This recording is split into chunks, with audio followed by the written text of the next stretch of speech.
people, welcome to the Gamer Malaya and Gamer Matters Game of the Year Awards 2018.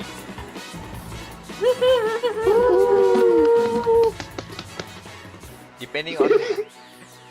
So this would be taking the usual slot of your regular dia.log the Gamer Matters podcast episode, and we are going to take this time to use it for you to listen on how we are deciding for our Game of the Year awards. Who will be winning what games will be winning what awards.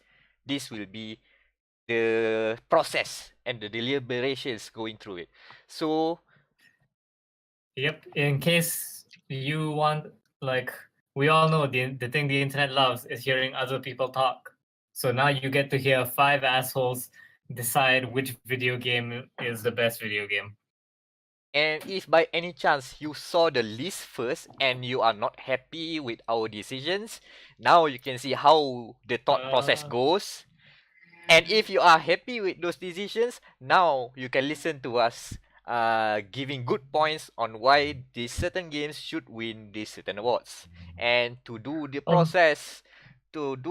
process, we have invited the whole dia.log crew again, as always, plus one substitute. So introducing the panel of judges for the Game of the Year Awards, we have Wan Amirul live from Japan. Say domo. Domo arigato, Mr. Roboto. Konnichiwa. Reporting live from Japan. So here you go. And next on the list we have Daniel. Say hello. Hello. Live from Kelantan. Live from KL. From parts unknown, we have Anan. Say hello. What up? And of course, to help things, the deliberations go better than expected, hopefully, never before seen results, we have Irham. Say hello. Hello there. So no, Come on. no more back talks now. You're going to have to say it in front of his face. That's the combo end. Yep. And I am Amirul Macron Ashraf, and we have 10 different categories of awards to be given out. We will be giving out winners too. So guys, are you ready for this?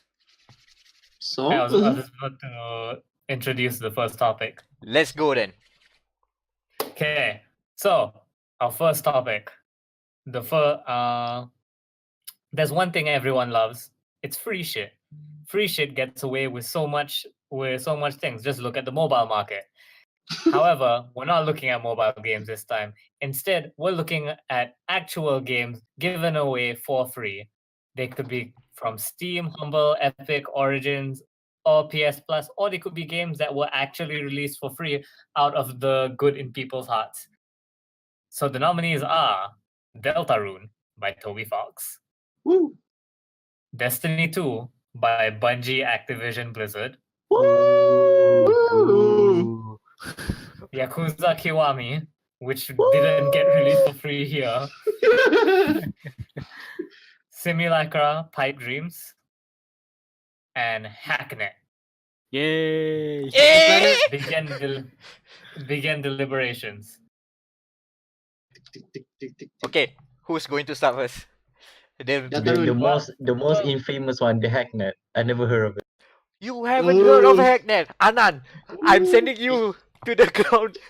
Why Hacknet? Why Hacknet is good? Explain first what is Hacknet. It's a game that simulates hacking, real hacking. Like I can do that in real life. Why? I mean, Yeah, that's why I bought CS:GO.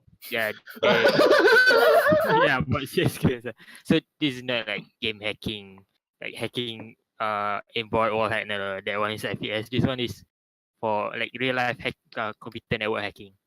So you use Linux command to break into networks, break into computers, plant malicious software, malicious file, and retrieve secrets from your enemies or from your targets. That's all.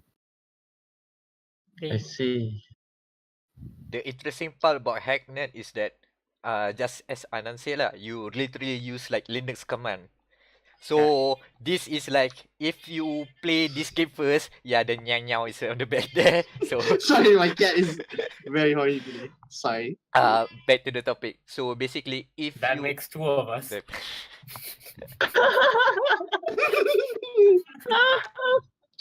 Okay, I'll continue on. hold on, my train of thought is derailed a bit. So yeah, for those who might not have any experience from like any sort of computer science lessons, if they play this game first, you are basically learning like practical knowledge. If you are into practical Linux command. if you are basically. into like geeky science stuff after that lah.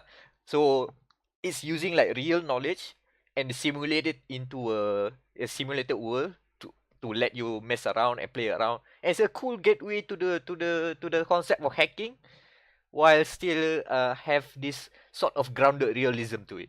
Not true realism, but some sort of realism. Close Basic- enough. Close enough. Basically, education through games. Yeah. Very nice. I would Like, put this at an edutainment game if I was. Yeah. Very educational. Like the thing that I've done in terms of hacking is much more complicated than Hacknet. But if you want to dip your feet into the world of hacking, this one is a dip your toes into the world of hacking. This is a good start. So the interface, you can interact with in the game either using command prompt, so like your CMD window, pure typing, Oh or god. with or with your mouse. But I'm using mostly the command prompt, the CMD. Sometimes using the mouse if I want to make it real quick. Say drag or clicking on files and stuff. Yeah, but if you are expert enough, you can use the command prompt all the way, which is very fun. When the best brute force is the best way to break through. Yeah. 2018.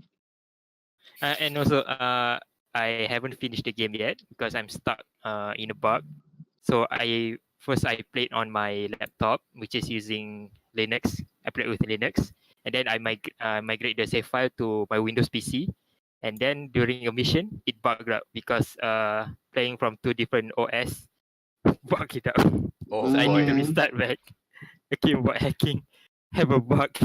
Very realistic. And you get hacked Very through it. realistic. Ironic. Indeed. But Meme. at least we know some flaws to it. But still, Yeah. I believe that Hacknet deserves a spot here. Unless Yeah. anyone says anything. Nah, I think it's Nope. okay. I guess it's not my stuff, but I understand the niche of it, right? My niche. I feel like Yeah. it's new. That's the thing. Like it's not been done before. That's why it deserves its place here. The game itself is not new actually, but yeah, it's still novel. No, I mean like so novel. That's Uh. that's the word I was looking for. Alright, cool. Right, so I guess Hacknet secures its spot. About Simulacra, Pipe Dreams. Alright, Simulacra. It's a free game by the guys at Kagan Games, a local dev team. Made in And Malaysia. it's in Malaysia. Woo. Which we're gonna meet Mhm. him at the time of recording. We're gonna meet them at CF. I think rather good. Oh, but- that's cool. Oh, you have to make if it wins, like you need to make an award and just give it to the dudes. Like, hey, you won an award on our Hey, you won on our the shitty annual award, so show." now take it. Hey, don't get too hate ourselves. It's not winning anything just yet. Yeah, just yet. Continue to pitch. So it is the spiritual successor to Sarah is Missing by Monsu Labs, which I think closed down last year. And it's basically a phone within a phone game, which is a new genre.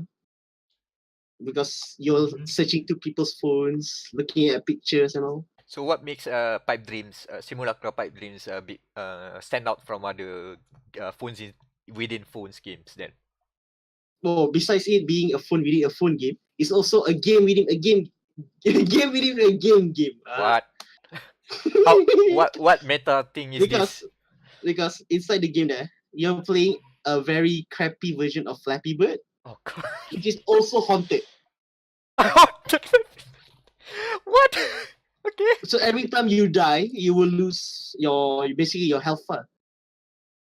Huh. So it's very interesting because you have to save your friend. His name is, I think it's Jerry or something, because he's addicted to playing this crappy Flappy Bird game. because the spirit is taking him over. It's very interesting, very meta as well. Okay, I am on board on the meta, but I'm not sure I'm so but this is a mobile game, right? Yes, this is a mobile game and it's also on Steam. I just checked like 5 minutes ago. And It's also on Steam. both are free as well. Yes, both are free as well. Okay. But my favorite part of this is actually that they have their own in-game ads, which are basically the Kagan Games staff just doing the ads themselves. Huh. It's funny as heck. Okay. So like I'm pretty sure I can see from the background is basically MDEX office because they just record it there. Okay. Okay, that's fun. Like an inside joke or some sort. Yeah, Alright. it's a good inside joke for us lah. Okay. Anyone else want to question? Simulacra? No, it sounds interesting. I think what was the game you said it came before Simulacra? Sarah is missing. Yeah, I think I've seen footage of that. That was okay. I remember there's But I remember there's a Sarah is missing, and then there's a Simulacra, and then this is another one, Simulacra Pipe Dreams, right? Yeah, this is the sequel, the free sequel. The free sequel. God damn. the prequel. The prequel, yes. I was anticipating that thing, and I sighed. Okay. What else? Also, let's go through Yakuza Kiwami. Okay, this is an odd choice. I vote for this to be removed from the list because we got shafted. Just because you don't have you didn't get a game, it doesn't mean it should be. It's not because the game sucks, but I'm agreeing with Worm because we didn't get this game. Boo. See? Because it's fucking not available in Asia, so it should not be eligible for an Asian award. Change to God Eater 2. If it changed to God Eater 2, it would have been great. But yeah, I guess. Alright. Who's in favor of removing Yakuza Kiwami from the list? I. 1, 2, Yeah. 3. That's more than half. Therefore, okay, let's go then. Alright, so Yakuza Kiwami, still check it out if you have well, if it's not free, it's still worth the price. That's all I'm going to say. But it will not be winning an award here. So we now have Destiny 2. Take it away, Iham. Hold on. I'm changing it to voice activity so I don't have to push the top. Alright. Time is of the essence, Time is of the essence. We have to go through a few more minutes more. Alright. Okay. Are you a tired Overwatch player? Or are you one of those people that buy CSGO? Been through harsh grinding just to get over flat and gold Nova ranks? Yeah, better hands off that game, dude. And start joining raids with me. Please, I'm playing alone. Please. It's an It's a raid game. It's an RPG game where you level up your characters to get more skills, but of course it's Activision game. You're still gonna pay to unlock certain features. But compared to those two games, especially Overwatch, it's just dying. Where you have to grind and repetitive game just to obtain plus 20 MMR per win. So it doesn't have. And the biggest thing is you don't have to deal with 12-year-old mentality player that keeps nagging like a baby. Okay. Rush B. It's a fun game now. Destiny 2 is a good game. It's just Activision. That's a problem. Someone become Messi. That's the pen drop. So I'm already a tracer. okay. I would like to speak against Destiny 2 Alright.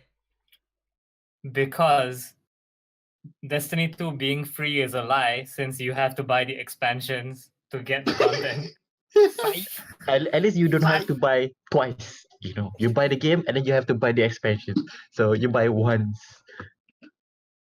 So really, If you you're want to more buy. playing just an expansive demo of Destiny 2. Shut up. That's-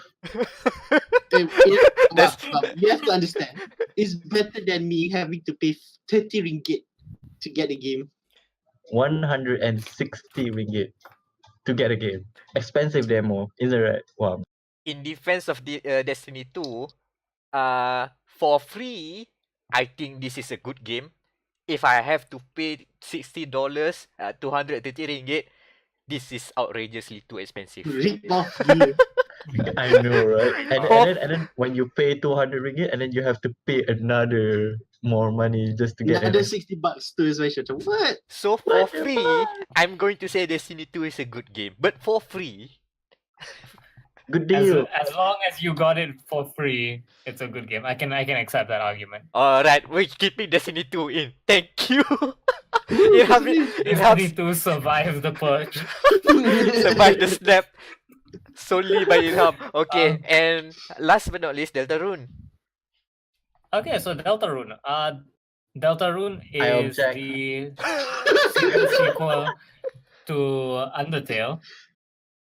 It had a really weird, like, viral marketing ARG thing where the account just went crazy, and it surprised everyone. It says they're doing like an episodic thing, right, Daniel? Yeah, it is. You played more Deltarune than I did. Yep, it is. Alright, go ahead. Episodic, yeah. My argument for it being here is that it improved on Undertale. It fixed the combat system. I prefer it to Undertale's Oh, combat yeah. system. It's party based now. It still keeps most of Undertale's charm, for better or worse. But and also the fucking battle music is really good. What Buster Mode? No, what is it called? I forgot it. But I had it on loop when it was released. It was a good battle song. Hell yeah. So yeah, that's my case in point for Deltarune. Rude Buster. My apologies. Oh, that's a good Rude name. Buster, yep, Yes, Rude that's a- Buster. That's a Japanese ass name. They know. They know. So okay, now that we've gone through all of the list, okay, all of this already locked in for an honorable mention, but now we have to decide the winner. So let me just go through each of us, and you guys just say what your top picks. Just your top picks first. So let's go with one first. What's your top pick for the win here? Destiny 2. Hacknet. Hacknet. Hacknet? Wow. Wow. Okay. Novelty wow. outwins improvement. So yeah. Daniel. I have to go with Deltarune because Rizal Battle is music. a bad boy. Is a good boy. Rizal is a good boy and good battle music. Oh boy, I'm foreseeing some things. Anan. I'm torn between Hacknet and Destiny 2. Oh no! Oh no! You know what? Because I despise Activision, fuck Destiny 2. I'm picking Hacknet. And I will be forcing us into a tiebreaker. I'm voting for Deltarune actually. Alright, so the- it's for the sub time. I'm Simulacra! I'm putting my vote in Deltarune just because of the surprise drop, and it was a substantial sort of free content, and if you consider it as a sequel, it's a good sequel for free, even though it's not complete. So that's my Prequels. prequels. So now we have to. Prequels. Now this is why we have Irham here. Tiebreaker. What's your vote? If you say Destiny, then we are all fucked. Someone called Cash right now. We're gonna need more people here. But we all know what I'm gonna pick. Sure. No. Well, we all know. Actually, I'm lost between Hacknet and Deltarune. Both are actually a good game. Okay. Hacknet more into educational, where you know how retards are expanding their life in Malaysia. We can see them everywhere, and it's disgusting. And Deltarune, where it's a sequel of Undertale. I like that game as well. Mhm. Yes. I'm gonna do coin flip on this. Oh no! Come on. Nice. We need to ensure the Only been integrity. 17 minutes. We need to ensure the Technically, integrity of the votes. Class tomorrow, dude. Okay, if I were to pick on my stubborn mind with my Aha. 12-year-old mentality, I'll pick Destiny 2. All right. Sorry very much, but you're putting me on the edge over here. I'm Okay. gonna stop. Okay, I think I can resolve this. I changed my vote to Deltarune. Let's go. Let's Move go. this along. Nice. That's Deltarune deserves it because the amount of effort, and then they just gave it away instead of okay, we giving away for a short limited amount of time. So they just give it away. It's free game. It's free game forever. No DLC.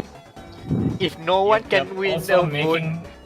If no Change one. it to Deltarune. Oh, no, Wam, continue your thought.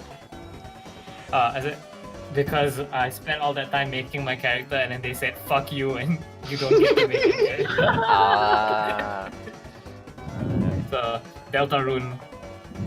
Okay, so And- Deltarune wins our best game given away for free. Any more last words?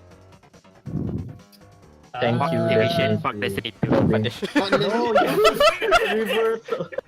Oh boy. So there you go. If this sort of case happens, someone have to kill their babies. Someone have to concede defeat. Sacrifice. Well, we don't have to put Iham on the spot that much. So yeah, that's how we should go for our next award. Please, Wam, introduce it. Okay, so after free, what's the next best thing after free? Cheap. That's right. We're looking at the best games under 50 ringgit. Budget games that get regular enough deep discounts that it's worth every penny.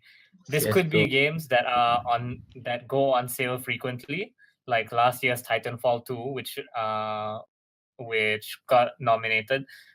Or you could also be games that are just naturally under 50 ringgit, which, if you're on a budget, is the best way to enjoy Steam. I would like to The add. nominees for best game. Alright. Oh yeah, go. No, I would like to add that there are plenty of games that did not make the cut because they are priced 51 ringgit on Steam. Oh yeah, god damn it.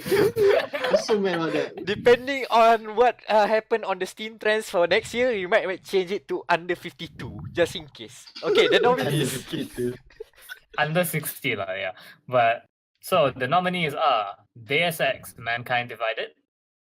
I didn't ask for this to be on the list, but sure. Yeah, right. Nobody asked. It's the Spanish Inquisition of games. Monster Prom, Alright, cool. Into the Breach, Oh yeah, cool. Need for Speed Payback, Ooh, Ew. car. Sunset Overdrive, Yeah. and Little League Blaze. Mm. So, who wants to bat first? What's the bad first? All of them doesn't have any enemy girls, so What? Fuck you! Monster Prom has the best girls. It's I'm so not- Okay, so I'm I'm batting first for Monster Prom. Let's go. Okay, Monster so- Prom. So Monster Prom, one of the 3 games that I reviewed this year, fucking amazing. It's basically a board game. It has 2 settings. Either you play it as a visual novel alone, or you play it as a board game with your friends that happens to be based on a visual novel. So you can have like up to 4 people, and you're each playing your own visual novel, but they marvel that shit, right? So you're all in the same universe. same So you can day. do shit. same- What? What? But yeah, what? so God damn so it. you get to like pick you pick your target, you have to like do events and stuff, build your stats, and then they have like interim events as well where sometimes characters will ask you about someone else. Like, so say for example, Anan is going after the werewolf dude. So the werewolf dude can go to one of the other players and be like, what do you think of Anan? And you can choose to either talk him up or throw him under the bus, be like, oh yeah, I heard he hates werewolves, and screw him over. So there's a shit ton of like secret endings as well. And I have gotten a hilarious amount of time out of Monster Prom because I've been playing it in class with my friends. Seriously, really fucking good. Can I just say that can I just say that I saw someone at the local KFC this morning playing Monster Prom with his friends. So I guess that's a Exactly. plus. And as we know, KFC, the best gamers. So Clearly, that is a gamer of impeccable taste. Alright, Monster Prom secures it. I hear no objections. Yeah, Mhm. the sound of silence. Good. So, Yeah. So alright, next on the bet. Who's going to? yeah, I'll just go with Need for Speed Payback. So I gotten Need for Speed Payback for I think 24 ringgit, which is very cheap for an EA game. It was on discount. Yeah, it was on discount. So I still believe that it is by far the best of Ghost games, the current developers lineup, because Sure. it has the police from Rivals, Hmm. but a better city in 2050 for Speed 2015. Mm-hmm. And I mean, the cutscenes are cringy, but have it not been cringy? Without Razors from Need for Speed Most Wanted's cringiness, it wouldn't be as legendary as it is. My only issue about the game is still the handling physics, but that's another thing. But yeah, I agree on Daniel's point where this is by far one of the better games they've made for Need for Speed. Even though it has issues, it's still okay. Under 50 ringgit. I'm still torn about this. It was 20, so I was like, yes, okay, boleh lah. It hurts a bit because I paid full money on this. So Oh yeah, because you have to do that for reviews, so that's why you'll be torn. so now when I'm seeing this game, is it worth just that much? Now I'm conflicted. But yeah, let's go through first. I think it can still survive. Mhm, mhm. How about I go through Into the Breach? Into the Breach is the game from the developers of FTL, Faster Than Light. That game was a roguelike where you manage your ship like a strategy game where you have to move this guy to this room, this guy to this room, and it has roguelike elements. Into the Breach is a whole another thing. It uses roguelike elements, but it fuses it with strategy tactics, as I like to call it, which is essentially the Mhm. XCOM combat, the Fire Emblem combat Oh. style. 99% chance. But Into the Breach removes a lot of the things that you may not like about this sort of games. So there are no percentage for a hit. You will know what hit. You can see what the enemy is going to do the next turn. So it's all about responding to the environment. It's on an 8x8 board, so you can take it as a competitive chess or something like that. So it's a very diluted game, but it's very we say the complexity is well done in terms of everything you need for a strategy tactics game is there, but a lot of the problems are removed. Also, like the issue in XCOM 2, people hated term timers, which makes it gives you unnecessary pressure. Into the Breach did one good trick. This one trick, developers hate it. They changed the turn timer into a win timer. If you can survive until this turn, you win. Ooh. It's a small that's change that makes it very good. I call it this is one of the games I review. I call it strategy tactics perfected with the parentheses if the RNG is in your favor. So there's still roguelike elements, so there's RNG on that side.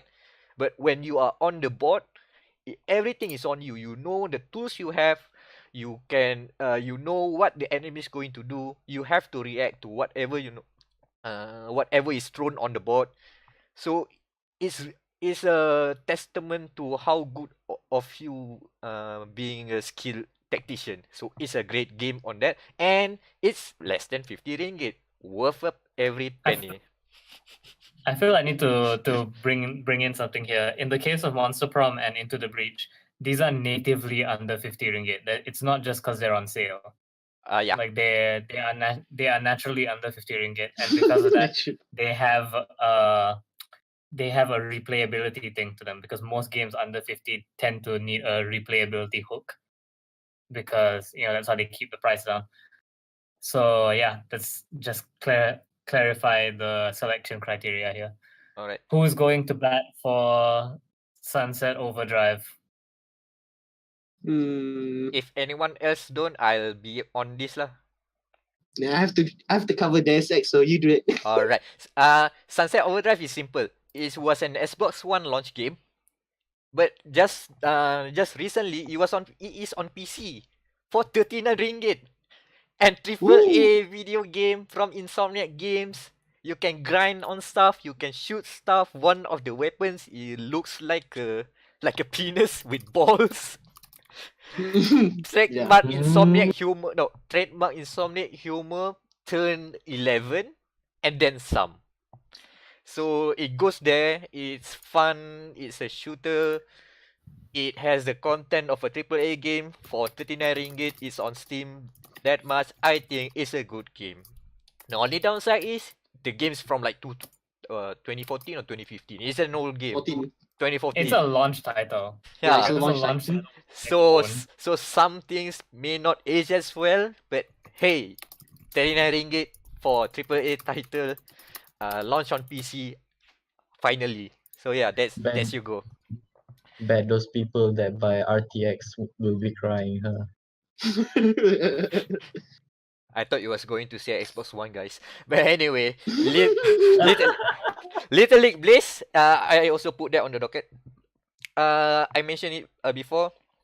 Think of a Smash, like Smash Brothers, but instead of hitting your enemies directly, you are hitting a ball, and when you only take damage from the ball, and as you keep on your rallies, as in you keep on hitting the ball continuously, it will keep on getting faster and faster to the point that it goes so fast that when you hit that ball again, it goes time stop just to see the impact of the ball, and then goes super fast.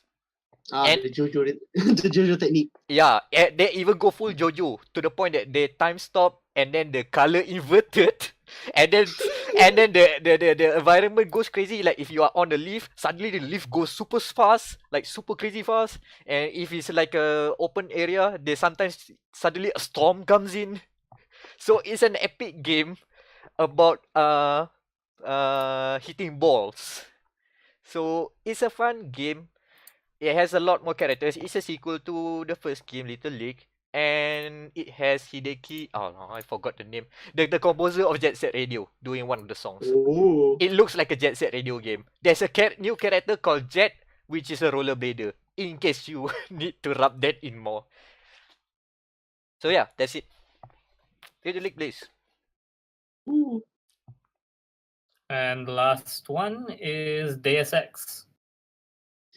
Okay, so I feel pretty bad for Deus Ex Mankind Divided. I Yeah, mean, rip. it is an okay game, I guess, because I mean I've seen Let's Plays of it and it's quite fun. I like Human Revolution. And Mankind Divided is basically Human Revolution, the expansion pack.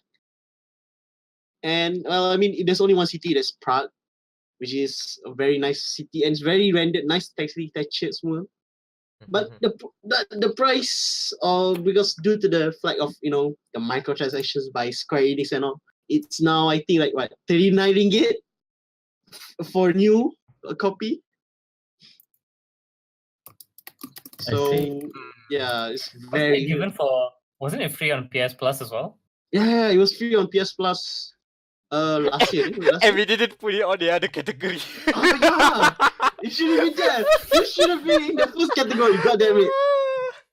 And I just remember that. God damn it. Okay lah. So we have to put this in the quotes just in case people are confused about why you don't put it for free. Because we forgot. Because we forgot about it. I forgot it was early Germany. We Early forgot two January, more right? games for free: Orwell and Shadow Warrior 2. Ah yeah. Too late. Too late. It's done. The Too babies late. are dead. And also that sells is 44 ringgit on Steam. It's not on sale. Too late. Too late. Potong. Yeah, Too late. Too late. But just in So case, just- if you need to put it on the docket, the other categories Too late. now. The other game. But right now it's too late. This one is too late. Yeah. Okay. So TLDR for Deus Ex, good game. It's basically expansion for Human Revolution. Seriously, no one asked for this. Yeah, rip. Okay, so I would like to I would like to start with the thinning arguments. Right. Yep. I feel like because both NFS and Sunset Overdrive, they are games that were on sale, right? No, Sunset Overdrive is That it is started 39 ringgit. Yep. it is released on PC for 39 ringgit. It's So not it on is- sale for Okay. 39 ringgit. It is 39 Yep. ringgit. NFS but Payback and Deus Payback, Ex is Potong. sale. Mm. yeah, I feel like they are against the spirit of this award because they were on sale once. Unless they're like chronically on sale, like some games on PS Plus. Looking at you, Titanfall 2. Titanfall 2. I would say Payback is on the verge of being Titanfall 2. Oh, I'm yeah, saying yeah. like even like this month, on PS Store Asia, Need for Speed Payback is getting discount to discount. So that's Someone No it. please one's define playing the game.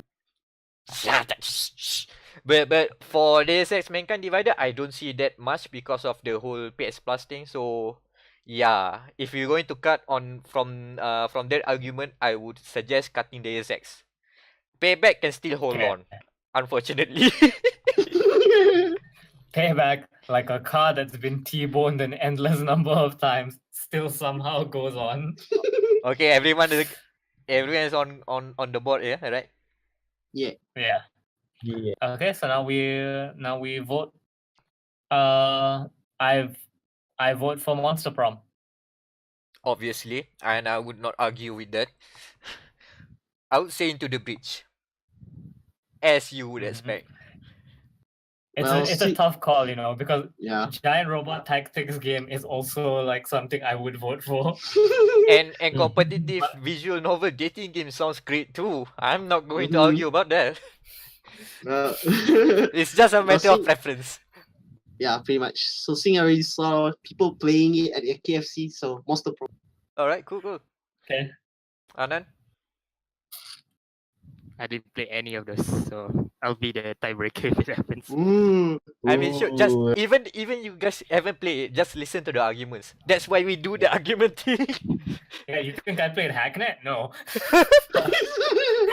See, Anan, you influenced one for Hacknet, even though he didn't want, but your presentation has won him over. Now it's your turn to be won over. Let me see first. Alright, until then we ask Irham now.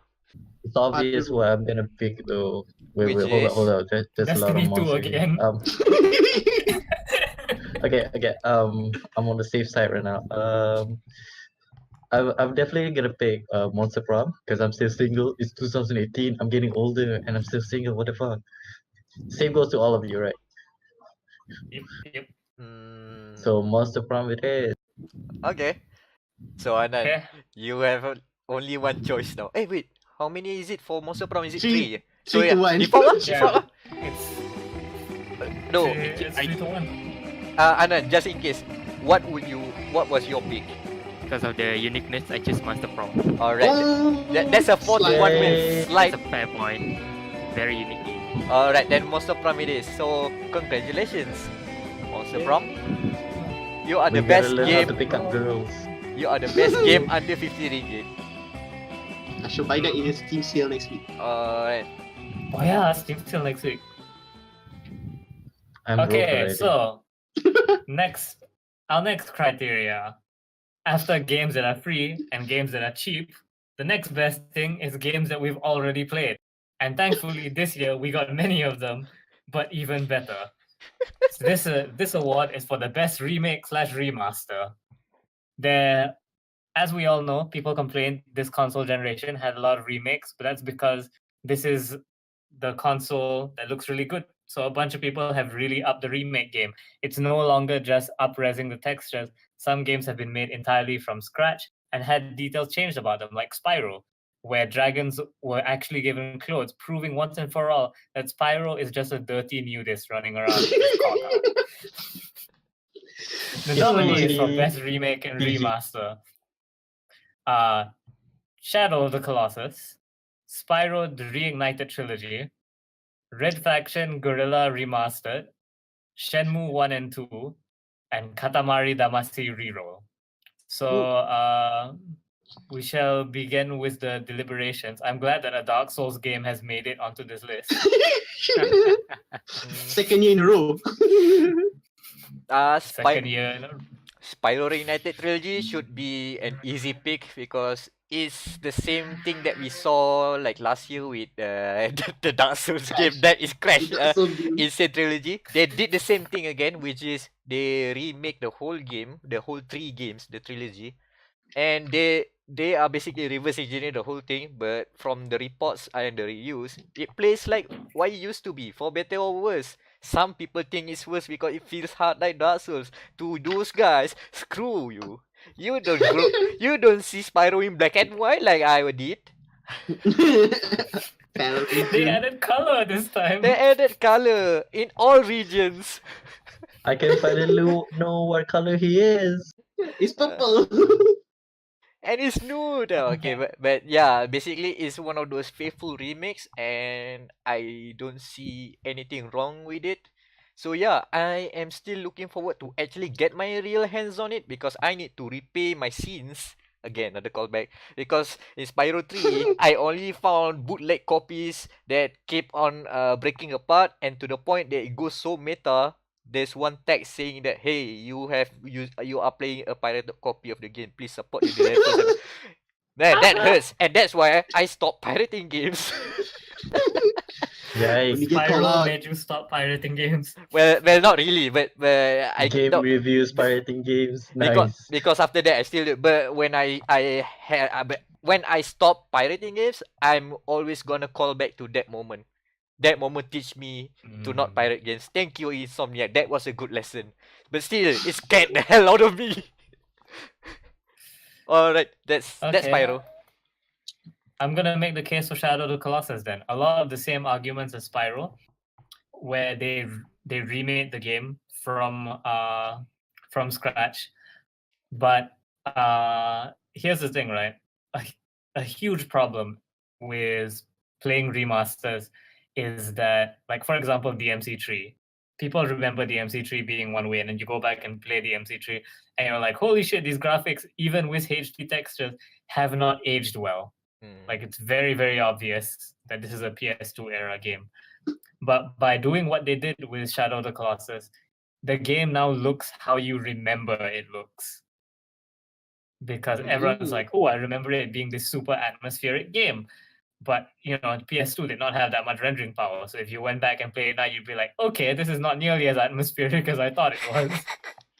But with the PS4 version, it actually looks really good. And the gameplay is solid.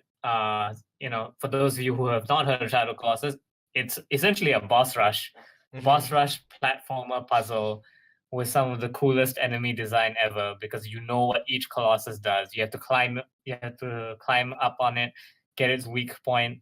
And I think they released it the same time as the big selling part is that you played it on the PS4 Pro, you could play it in like 4K or something like that. So it's a gorgeous game. Like, they took a great game and then also added the option to make it gorgeous. And that's my case for Shadow of the Colossus. Yeah, I support one's argument for one thing. The game ages well. Even without the aesthetic changes, the minor aesthetic changes, the game ages well. Yeah, the gameplay ages well. The graphics had to be rebuilt from scratch because the fucking protagonist looks like a D20 now. If you were to import the model directly, but yeah, who put on Red Faction Gorilla? I must demand. I did. Okay, go defend it. So backstory first. Red Faction was under THQ when it died back in 2010, and then it was picked up again by THQ again back in 2016. So Gaming it was Lich. Gaming Lich, yeah. So when they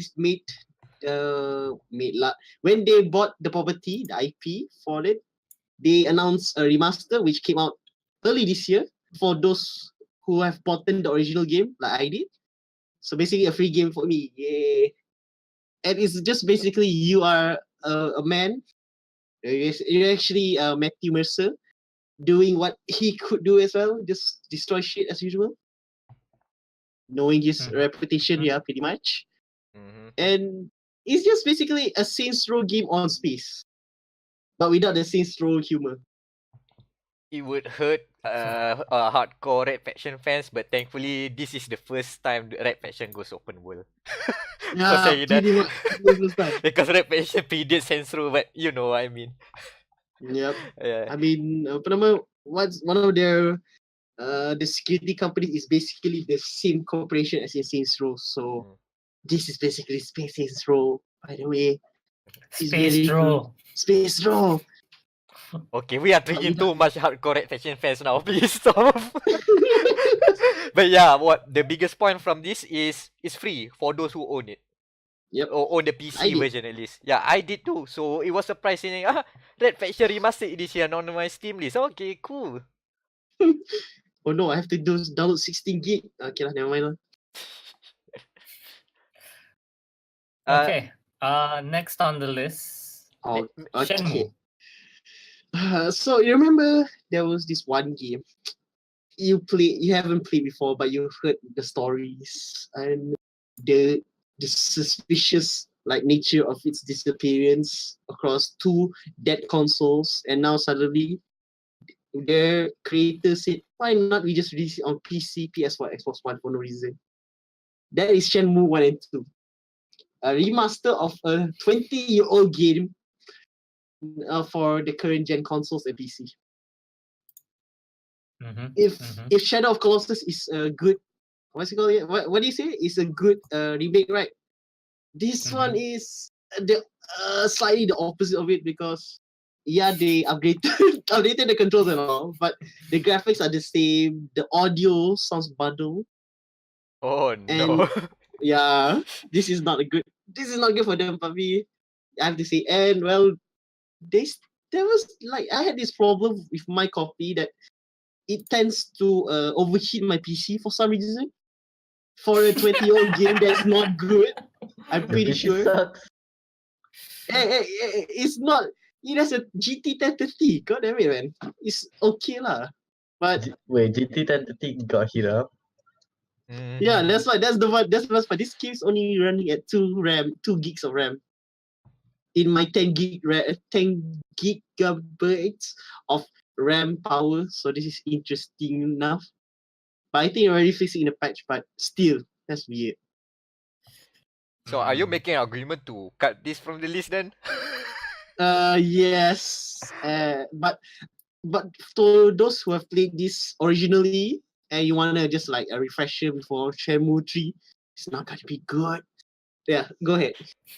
So I You like want to be reminded that Shenmue 3 is gonna suck then. Yeah, I like I that. can tell. I like the idea of using this list just to vent about bad games, but okay. So cut Shenmue 1 and 2. Yep. Right. So now it will be my turn. Katamari Damacy reroll. Katamari Damacy. I'm just going to point out that this remaster was very recently released. It is on the To PC. no fanfare.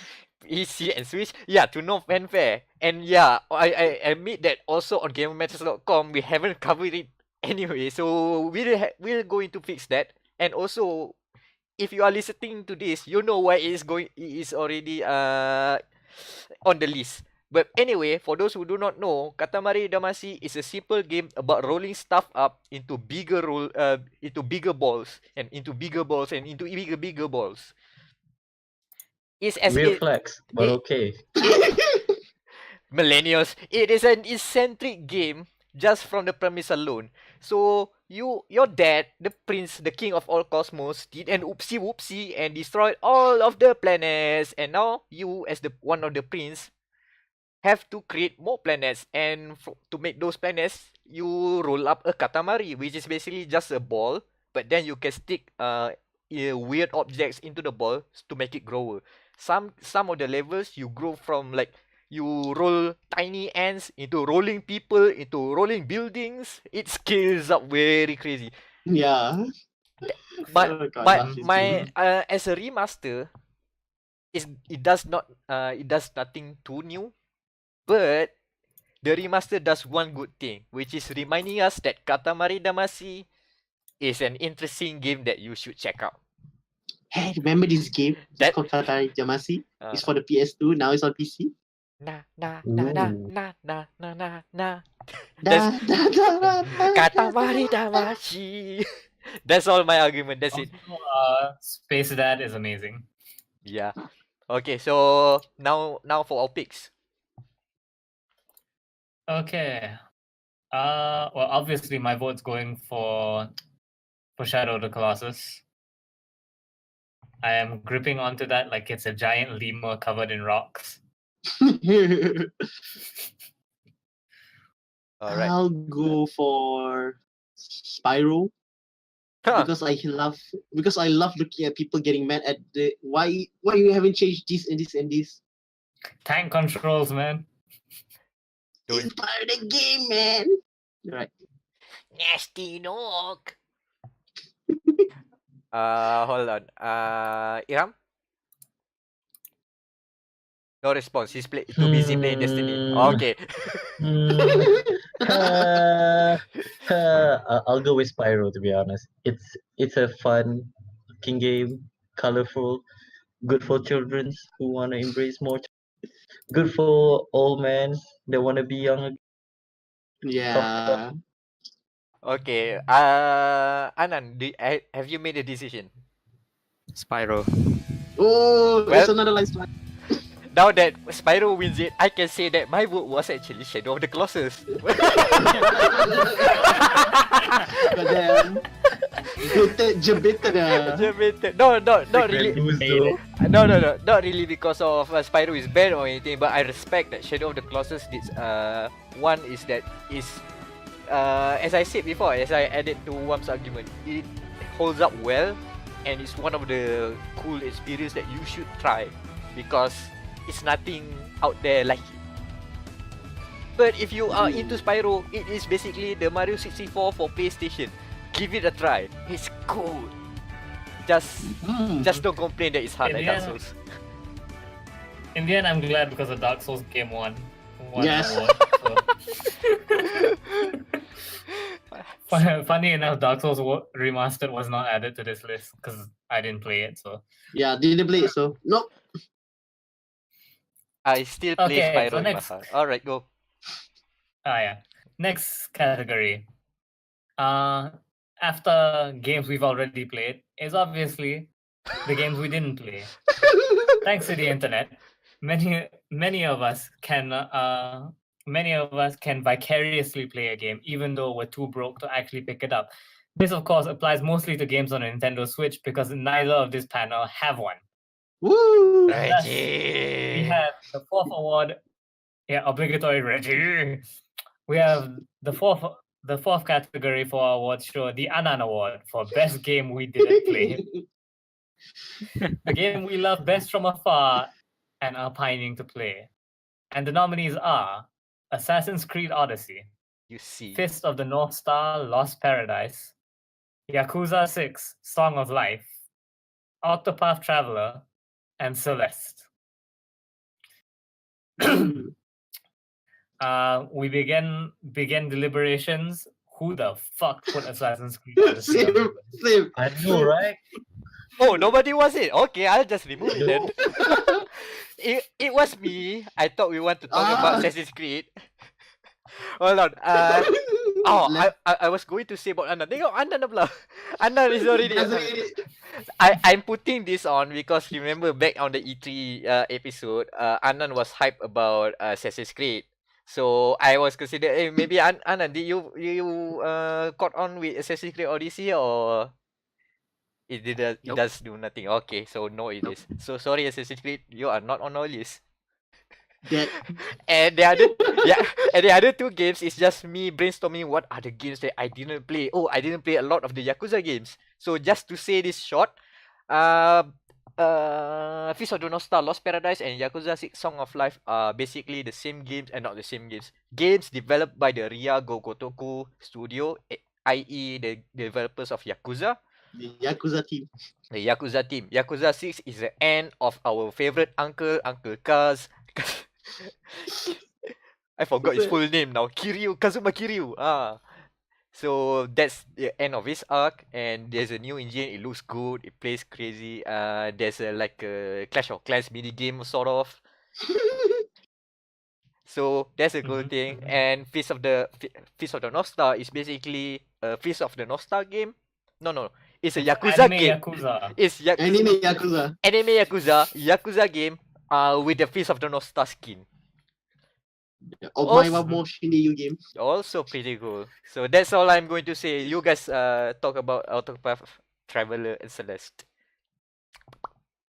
Octopath Traveler. So Um, I'll I've- go. I've- Go ahead.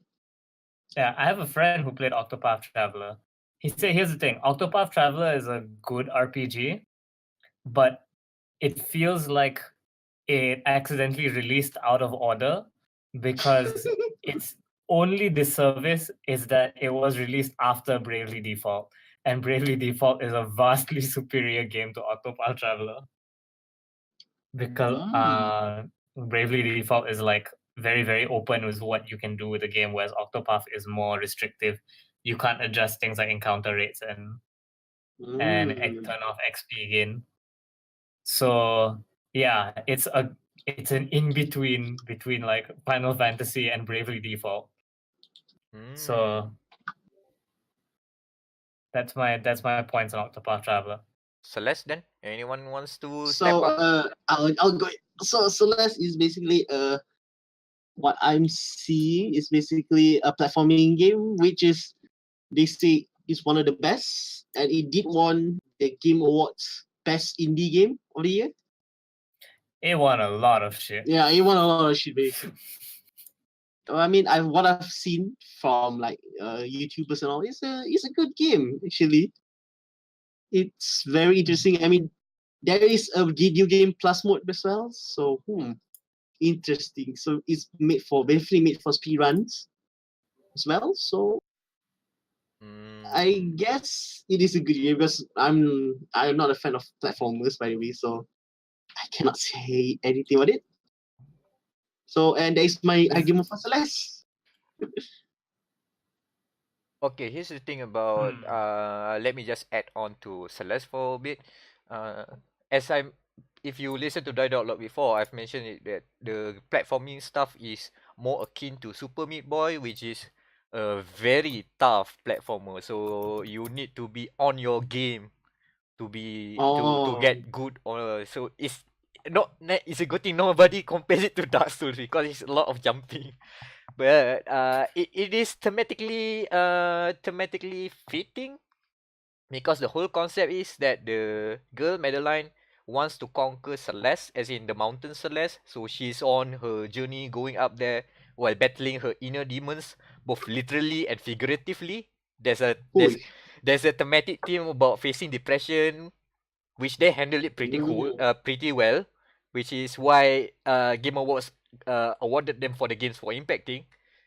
It handles that a lot pretty good. And what else? And yeah, there's a little demon where you I forgot the name, but it's basically like Shadow Madeline, that Nega Madeline, where you have to face against your fears literally, which is an interesting thing. And the fact that if you fail, if you die, it will reset you immediately, makes it really, really good to just hammer it down. Okay, get this shot, get this jump, fail, reset, jump. It's like the feeling would be similar to like a trials game where you know you can't make it, so screw it, start again from this from the top. Okay, start. So it is a very competently made platformer with a very fitting, what you say, with a good intent put on top of it. Okay, so I guess we're starting deliberations. Yeah, I would have to say my vote goes to Celeste, I guess, because yeah, we need more games that talk about like mental health and shit. So yeah, voting for Celeste. Also, hearing that it's a solid platformer means it's two things. It's a good game and it's a good game with a message. So I'll go with Yakuza 6 because I still want to get into the Yakuza series. Sadly, it's not for getting for free, but so I'm still mad. But I will pick up Yakuza 6 when it's on sale, probably next week. Or wait for Judgment next year. Or maybe wait for I'll just buy Yakuza 6. Alright, no problem. Okay. Anan? Yakuza 6. Oh yeah, we have plenty of Hunger Cars fan club here. Alright, good. Because I played Sleeping Dogs recently, so Yeah, it is basically Sleeping Dogs tapi Japanese version. Oh boy. Ilham. Definitely Yakuza 6 though. Well, Why? why? Why bother? Why bother? Because why bother? I mean, yeah, No. it's a good game. It's one of the one that have weird story. Weird are good. Weird stuff, Mm. weird or good. Alright. My vote would have been Celeste because I've been the reasons has been apparent. I've already talked about it. I wanted to vote for Octopath Traveler, but hearing what Wam has reported made me feel a bit downer. But I still like it though because it's one of the JRPGs that tried to do something like more systemic. Like they put abilities that you can use in the overworld rather than just in combat. Something like you would expect from a Western RPG. So I mean it's a good attempt, and I really still curious about that. Even though reports are saying a bit iffy. For the record, I'm not saying it's a bad game. I'm just saying that it's unfortunate that it has to be compared to Bravely Default. Because Yeah, Yeah. Bravely Default is a high bar It's to a clear. very so high. But I still like Octopath Traveler. But still, congratulations, Yakuza 6, Song of Life. We will play you eventually. Yeah, I'll buy you. not through PS Plus though. Not the best part. For Uncle Cars, for Kiryu. For Nugget, dude. For Nugget. For Nugget. Oh man, this is callback from last year. Exactly. Only true fans will get. Okay, so our next category. If you've listened to the podcast at all, you know that there's one thing we love. It's racing games. Last year, the hot on the block racing game that won the award was the brand new Sonic Sonic All-Star Sonic Star. It's the racing game. Racing Transform. I keep thinking Sonic All-Star Battle Royale. Yo, Listen, they might we be put about listening as to your much request. Maybe. we put about as much effort into remembering these names as people put into making good racing games last year. Oh boy. But this time, this is a legit discussion this time. All of these games are released in 2018, right? Right. Yep. Yeah, even the remaster. Okay. Alright. Alright. Okay, so the nominees are Forza Horizon 4, The Crew 2, Burnout Paradise Remastered, Wreckfest, and Onrush. I will sit out of discussion on this because I don't fucking play racing games. This is literally the Daniel and Meg argue award. Okay, so I'll take the Crew 2 Dipersilakan. first. Okay. So the Crew 2, made by Ivory Towers and Reflection Games, Ubisoft, is the sequel to the first game. And unlike the first game, we have the cretin, basically the driver storyline. This is we tried to copy Forza Horizon, but around the US. Mm-hmm. God, my cat's meowing again. Uh, So he's a it's fan of the basically crew. he's a fan of the crew. Yep. So the game is you are a racer, a nobody racer that wants to go to fame, and you have to drive cars, boats, planes, and not trains, sadly, into becoming world champion. Mhm. So the only reason why it's in best racing game here is because that's the only open world racing game for PS4. Besides Burnout Paradise. That's the only reason here. Because I already know which I'm going to pick. And for PS4, I feel so bad for PS4. But the Crew is a good game if you just want to do like just drive around the US with no destination after you finish the game. I mean the support is still okay. I mean they just released a new one this week. No, not really this week. Last week they used a Last new patch. Yeah, last week a new DLC. They update the DLC, the expansion, whatever you call it. Demolition Derby. Yeah, demolition derby. So that means Ivory Towers and Reflections are still keeping this game alive for until at least 2020 at least. So yeah, the Crew 2. Yeah, the biggest strength of the Crew 2 is that it's an Ubisoft game, which means that they will keep on supporting it for quite some time. So yeah, Yep. I tried the Demolition Derby during the free trial. It's okay. Mm? They really did Yep. the damage thing correctly. The collision stuff Yeah, is what yeah, you I love that expect. so much. So yeah, good on you, the Crew 2. But I'm not a fan of the whole game. Personally. No, But same. there's still some issues. But yeah, that's a good step. And let me just get through the two games I put on this. Aside from Forza, first is Wreckfest. Wreckfest should have been on consoles this year, but it was gotten delayed. But it was on PC. It was released fully out of early access on PC. Yep. This is the game from Bugbear Entertainment, the fabulous folks that did Flat Out and Flat Out 2. Nobody talks about Ray Tracer. No, throw it under the bus. Wait until the proper new Ridge Racer comes in, then we talk about it. So this has been in early access since the dawn of early access. So finally it comes out, and suffice to say, it's a pretty good Demolition Derby racing game. So if the Crew 2 has only a discipline, just a small tidbit of Demolition Derby, this game is all about crashing cars, making cars wreck, making cars explode, ramming big cars into smaller cars, racing lawnmowers, and throwing people into ragdolls. It's just a fun game about crashing cars, and sometimes you race perhaps. And a lot of mod support, so good on you. Yeah. Onrush is the boldest of them all. But unfortunately, I think they flew too high to the sky. But I think they deserve a nomination because of even if the game is okay, let backtrack a bit. Onrush is essentially Overwatch on wheels. It's a team-based racing game. You do not need to to race to the finish line. You are scoring points for tricking or taking down opponents or doing objectives. So there's plenty of game modes from there. But That's not a racing game then.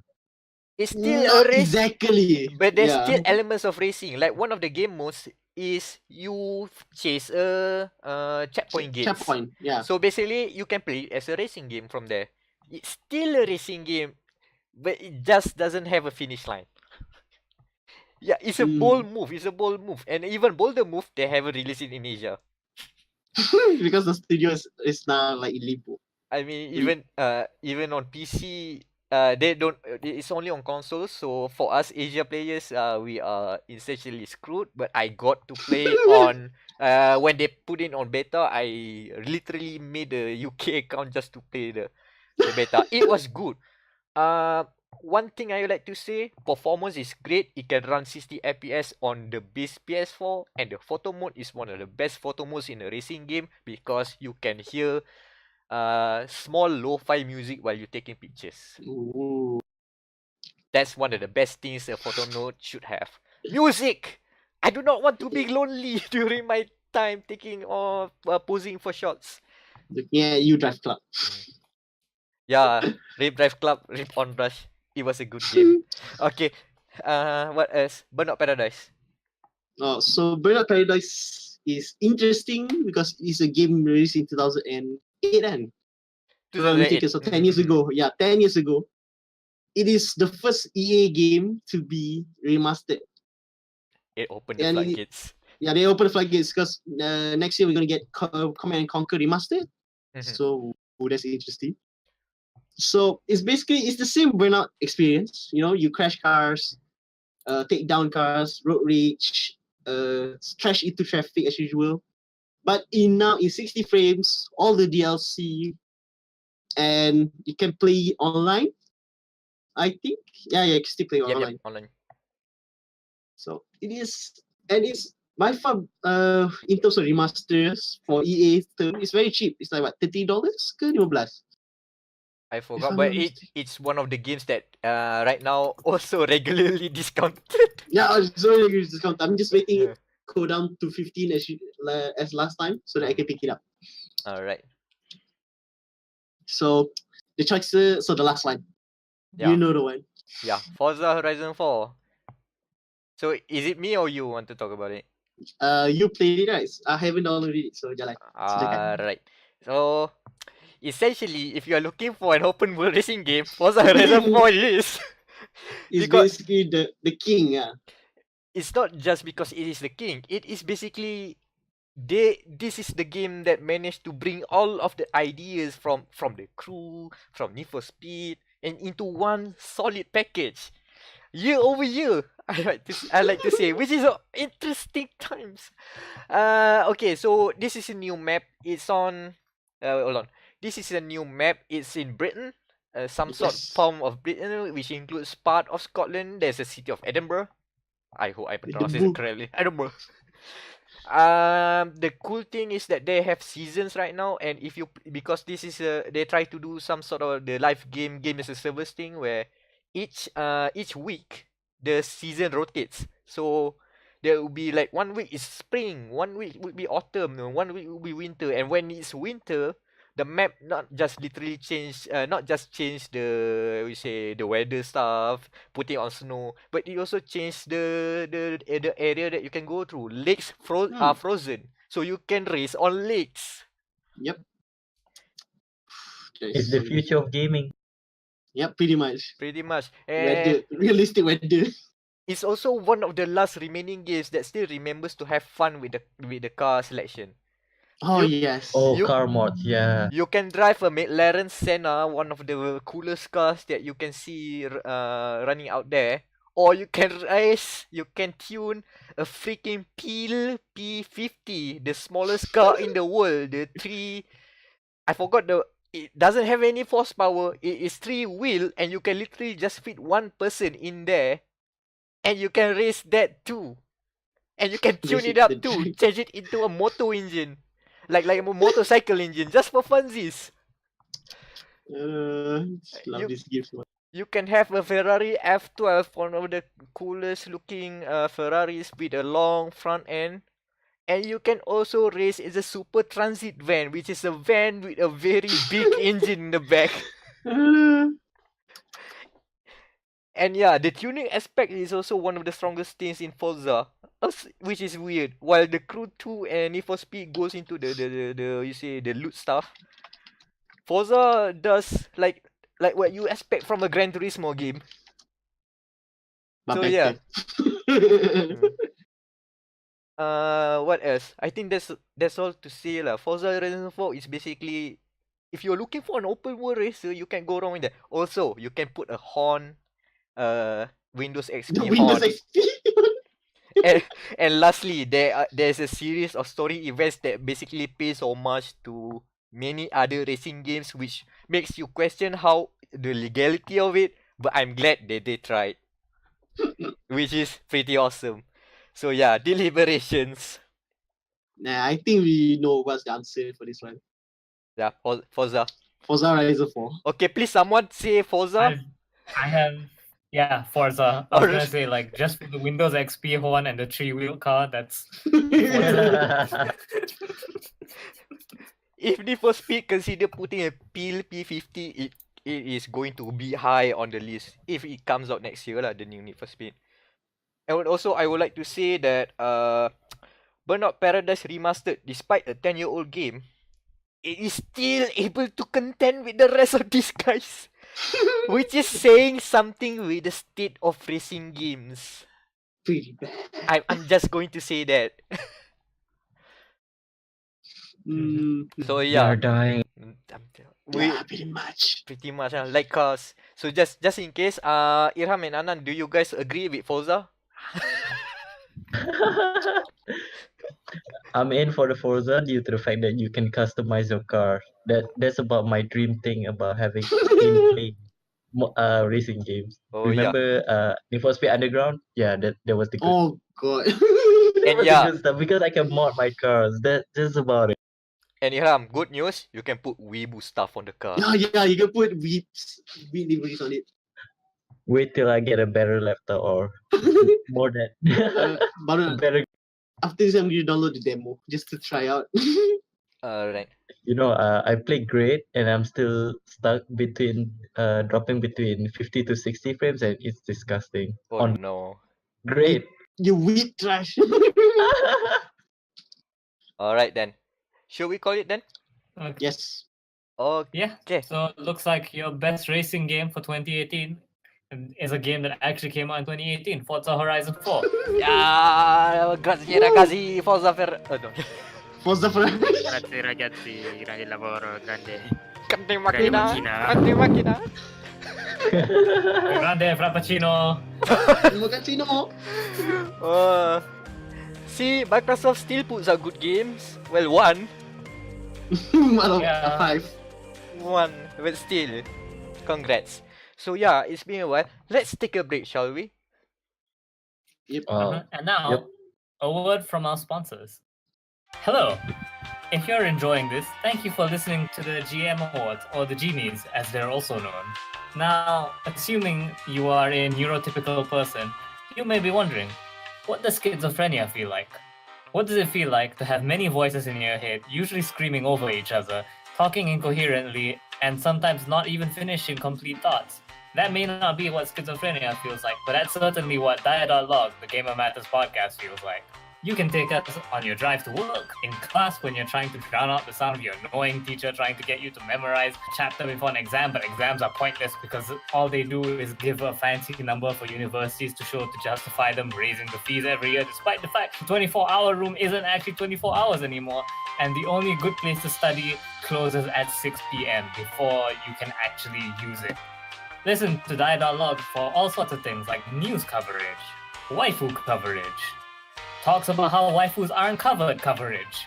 Join your 4 panels and a wacky list of co-hosts such as Anan from the AIM Games and really just him, also a gross syscon. Talk about video games, video game happenings, and weird side tangents like what the fuck we do every 2 weeks.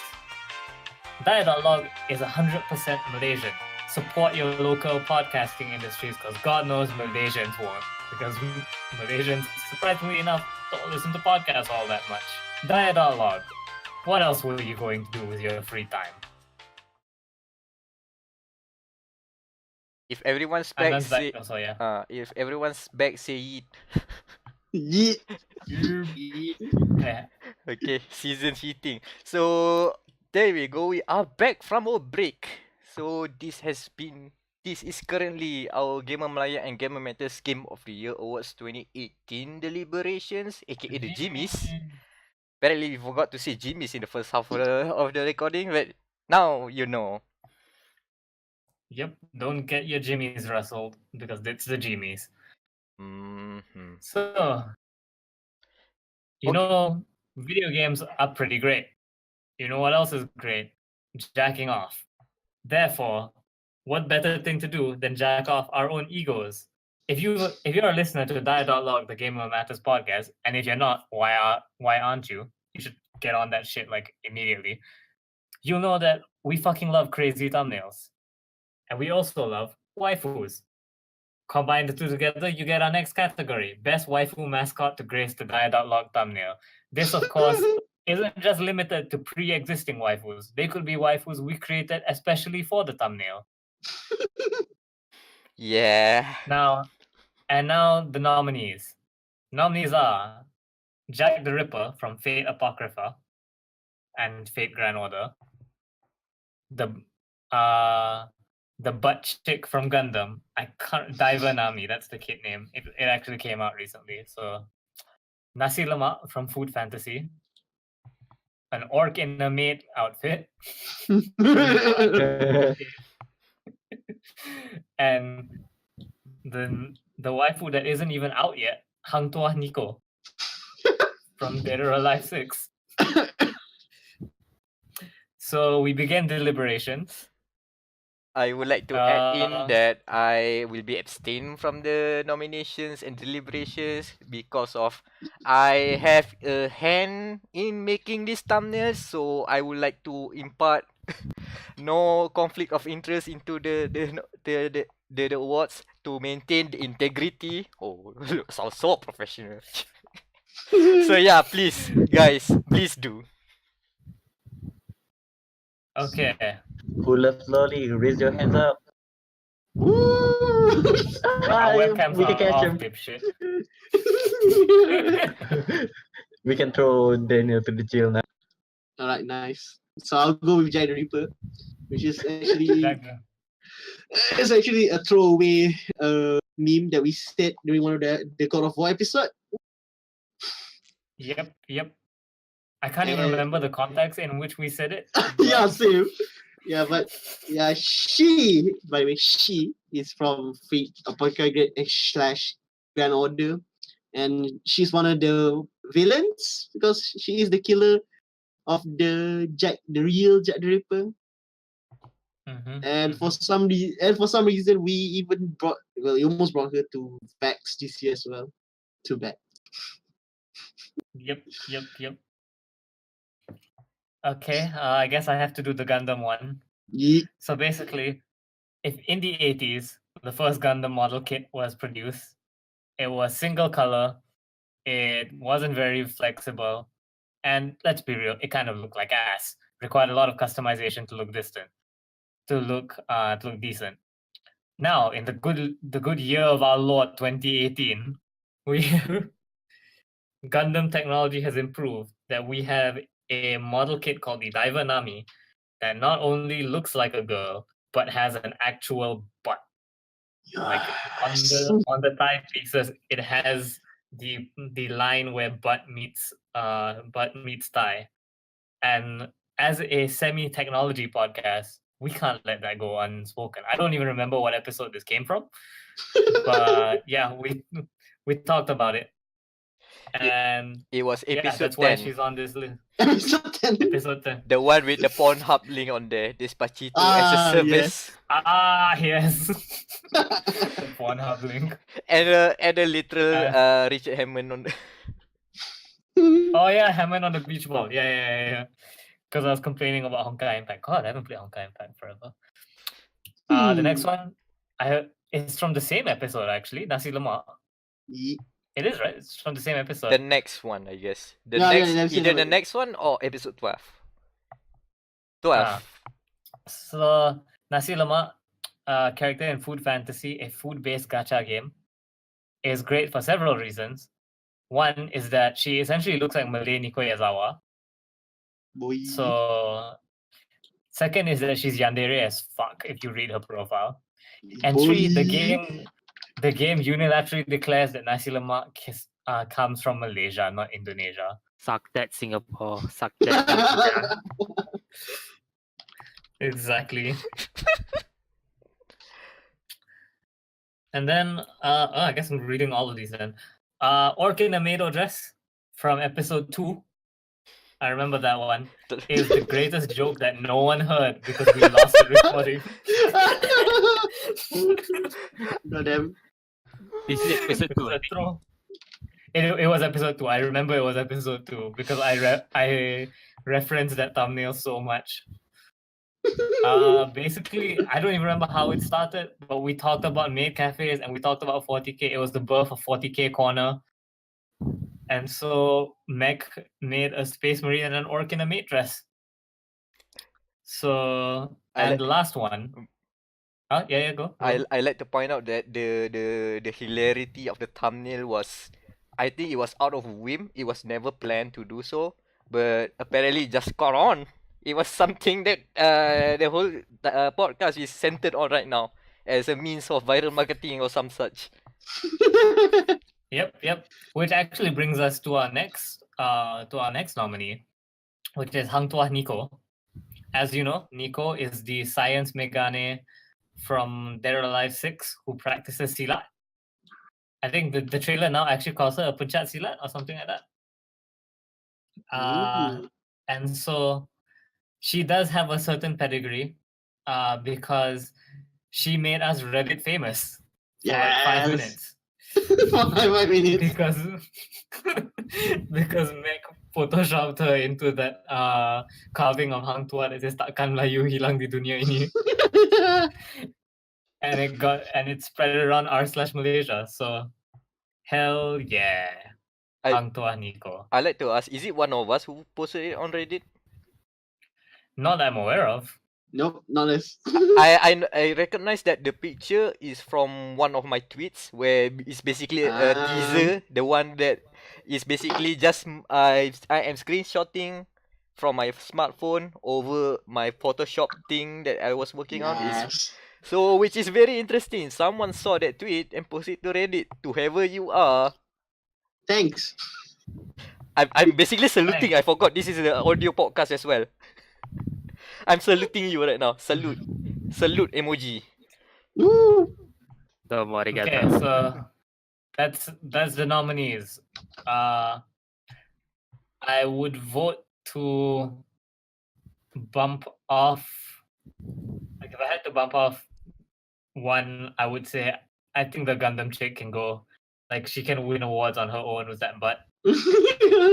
Rest in Alright, peace. ultimately, she didn't have much impact on the podcast, other than just another random one talks about Gundam Corner.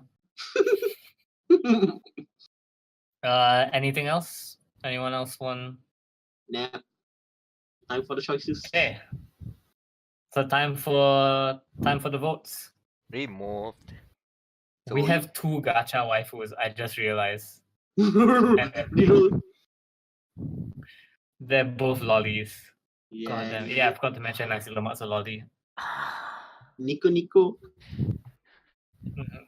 Okay, the votes then. You So- guys vote. Or are you The guys? votes, I cast my vote for Hang Tuah Nico because she brought glory to the podcast. Mm-hmm. I'll vote for. Yeah, Hang Tuah Nico as well for the Reddit memes. Okay, now just hinges on one more vote. Is it Anan or Hiram going to cast? Yeah. You know? Anan, do you want to say anything about this? Where You people first. gonna go to jail No together? you. No you. So we're gonna go. So we literally gonna go to jail together right now. So. I'm choosing I'm avoiding Nico. Yes.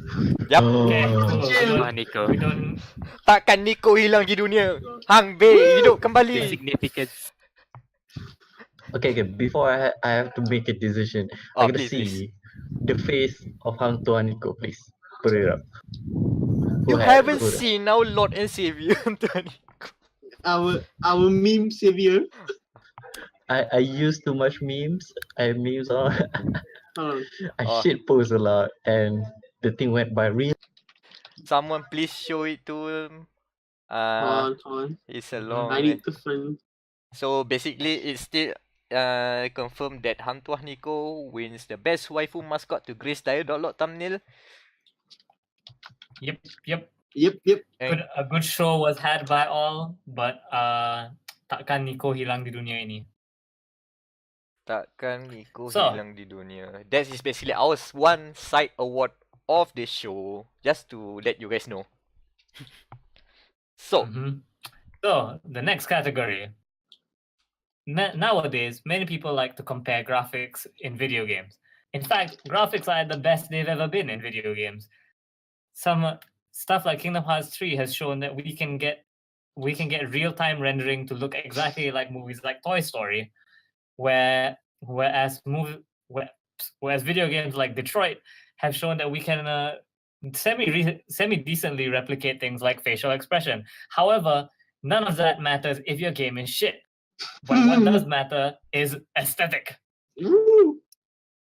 Now, that's the true thing we should be looking at. Not how many polygons we can squeeze onto a character in a shitty game, but how well a game can draw on many design elements to actually make itself decent. Therefore, the next award is for the best aesthetic. This could be anything from good use of sound, good use of visual style, even a good way to hide shitty graphics, like the Persona games.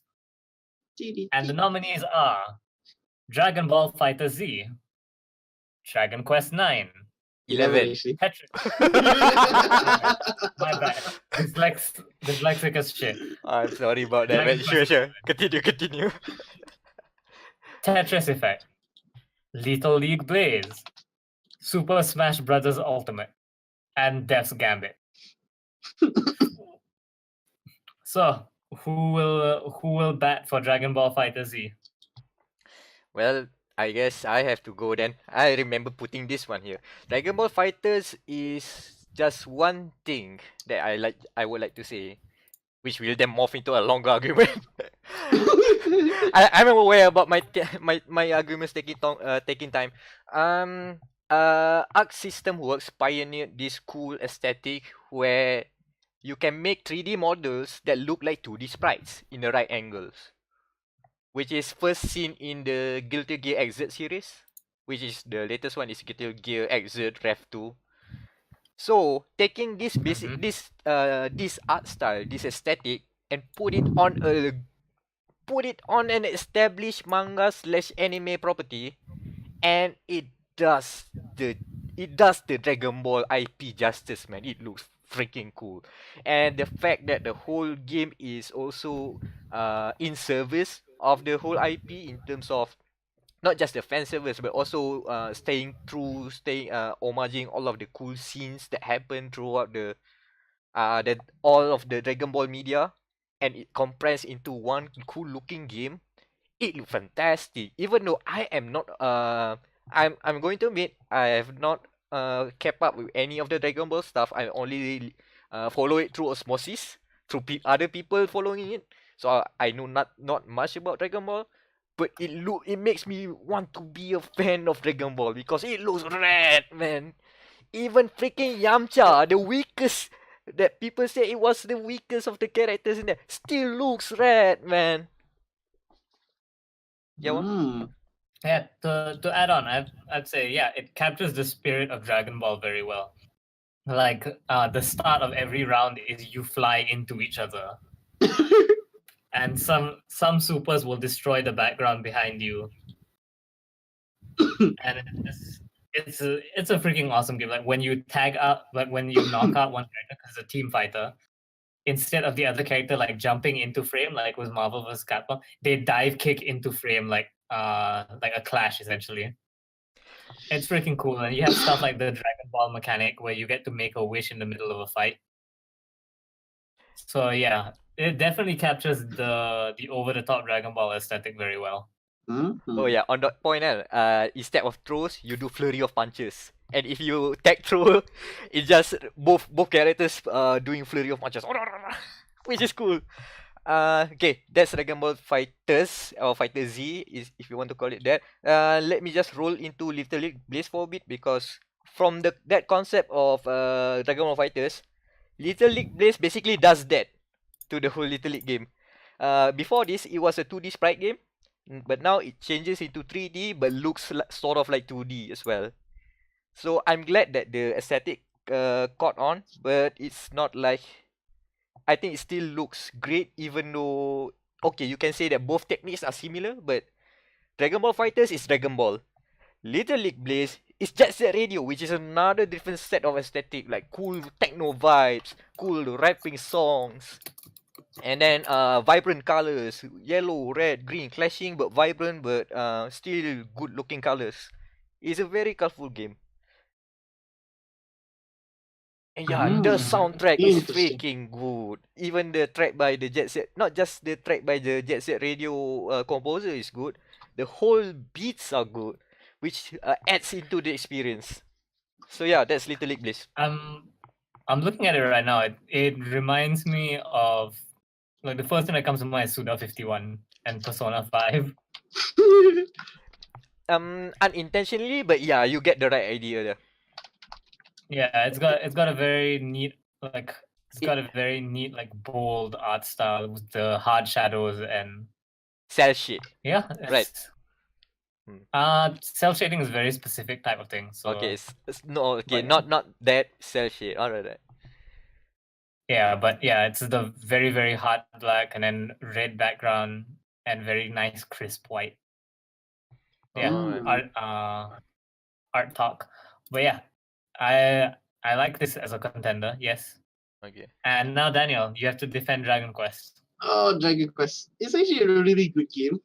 Aesthetic wise, it's very colorful, vibrant, as you expect for a Dragon Quest series game.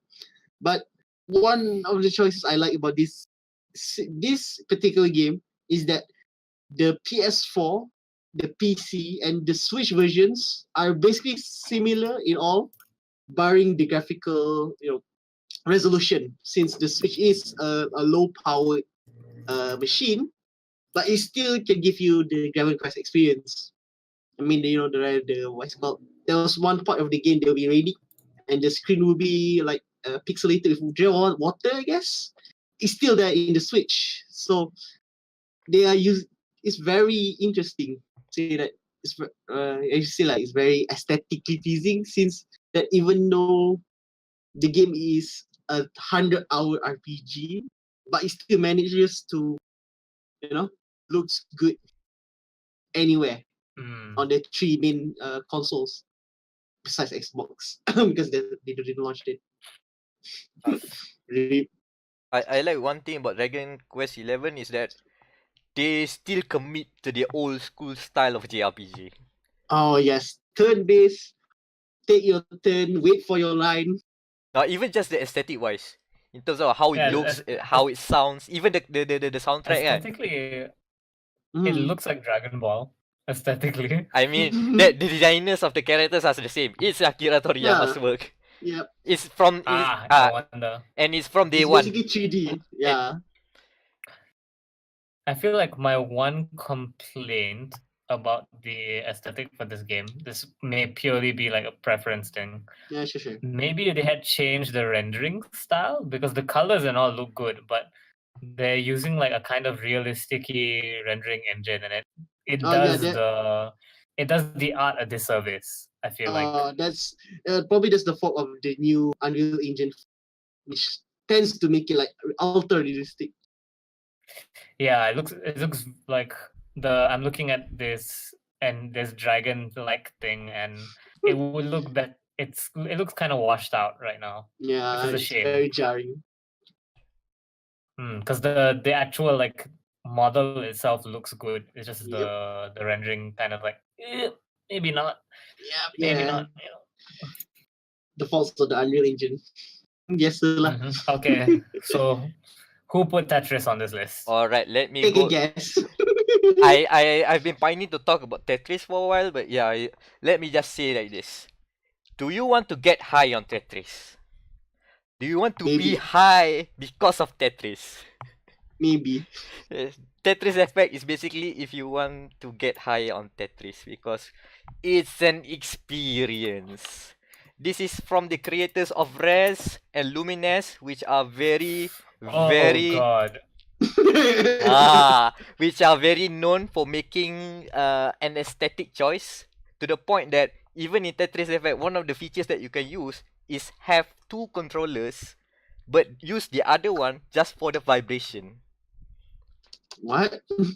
I'll explain to you later because a lot of the the game about Tetris Effect, they made the game of Tetris but put in all of the crazy feedback from the familiar games of Res and Lumines. So one is visual appealing. There are a lot of stages, and some of them ranging from very calming things where jellyfish are floating by on the back slowly to very very hardcore crazy thing. One of them is basically you are hearing I forgot the thing. It's a kencakchan, something like a religious thing from people in Bali, in Hindu kencakchan or something like that, which is very what you say. Hmm.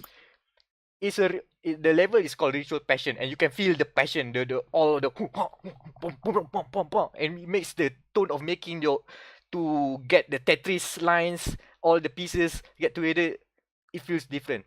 So at one point you can be calmingly sliding in the Trominos, ta ta ta, and the song is all calming.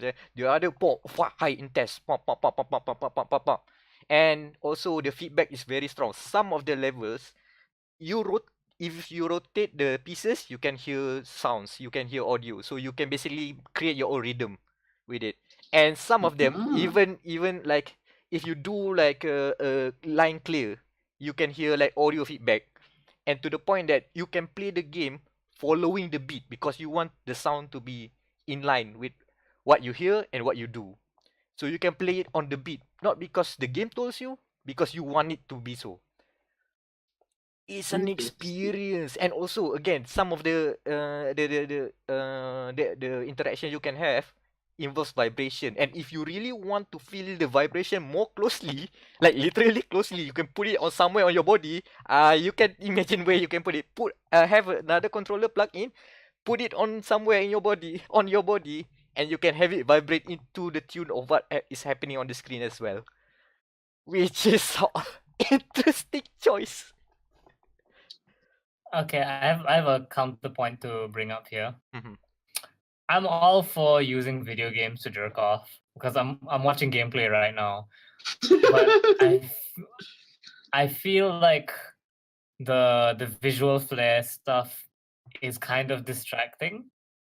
And normally I would give it a pass if this wasn't Tetris. You know what I'm saying? Is one of general complaints about it. So it's what how you say it, there are enough settings to make the tetrominos pop off. So you can see that a lot of the tetrominos there, the pieces, right?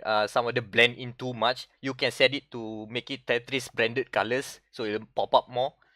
But yeah, It's not just them. Look, the freaking particle effects everywhere are just like they're very distracting. it can be distracting. But one thing that I found out during there was a free weekend demo is that you know how the Tetris well is placed far apart, like really small in the screen, right? It helps you zone out if you need to. So like when some very what you say, all of this thing are distracting you or something, it doesn't make much of a distraction because you are zoned into that one small part of the screen and you can see everything, which is an interesting choice. It doesn't look cool on display, but it still plays well. Okay, so the remaining games are Smash Bros. And Death Gambit. Who's gonna talk about Smash Bros?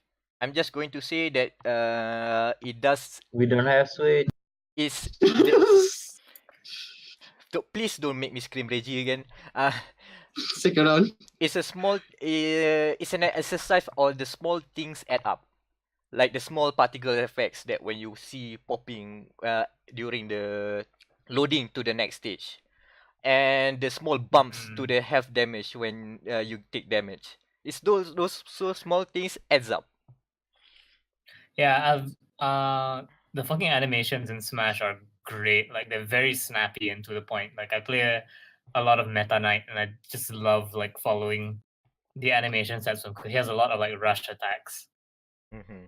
So like he's got one where he dashes upwards and just the animation set on that is really good. So yeah, I agree. Smash. I don't know if I would put it in like aesthetic though, but it's definitely got a lot of good polish to it. Mm-hmm. I wouldn't mind So I if guess for this, I wouldn't mind if Smash no, got no, cut. go.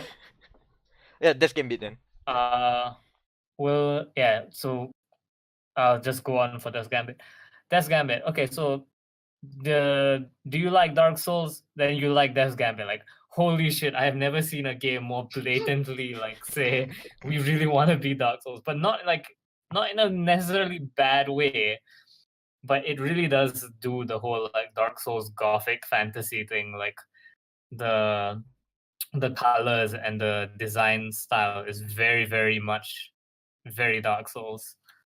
The game itself has a lot of sprite art that's gorgeous. Like the animations are really good in the game. It has slight spoiler for the game. It goes a bit like techno-y partway through the game. But yeah, everything kind of works. Like the art direction in the game is really good. Like Death looks really fucking cool. I think I'd have if we had a best looking depiction of Death, like this would definitely be on that list because he's wearing like a raven skull on his head and he's got like the Dark Souls giant thing where his face is just a hole. But yeah, the close-up sprites that they use for dialogue are also really, really pretty. You should, if you're looking that shit up. But the game feels good. It feels bleak, which is like how Dark Souls feels. It's not quite near Dark Souls level, which is this is the problem with the game, is that the problem with comparing yourself too much to Dark Souls is that Dark Souls is a really good game, so you have to compare yourself to Dark Souls. Mhm. But I say, like, Mm. on its own merit, it's not bad. It's not bad. It's pretty cool. And it does do, the music is amazing. Like, the main menu music is really fucking good. So yeah. Now we decide if anything's gonna get dropped.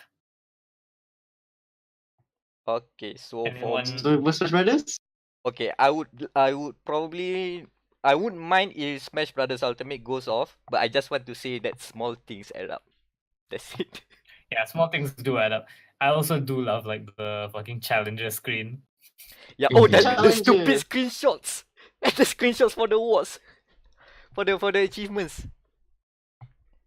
Yep. Oh yeah, I forgot about that. Those are great as well.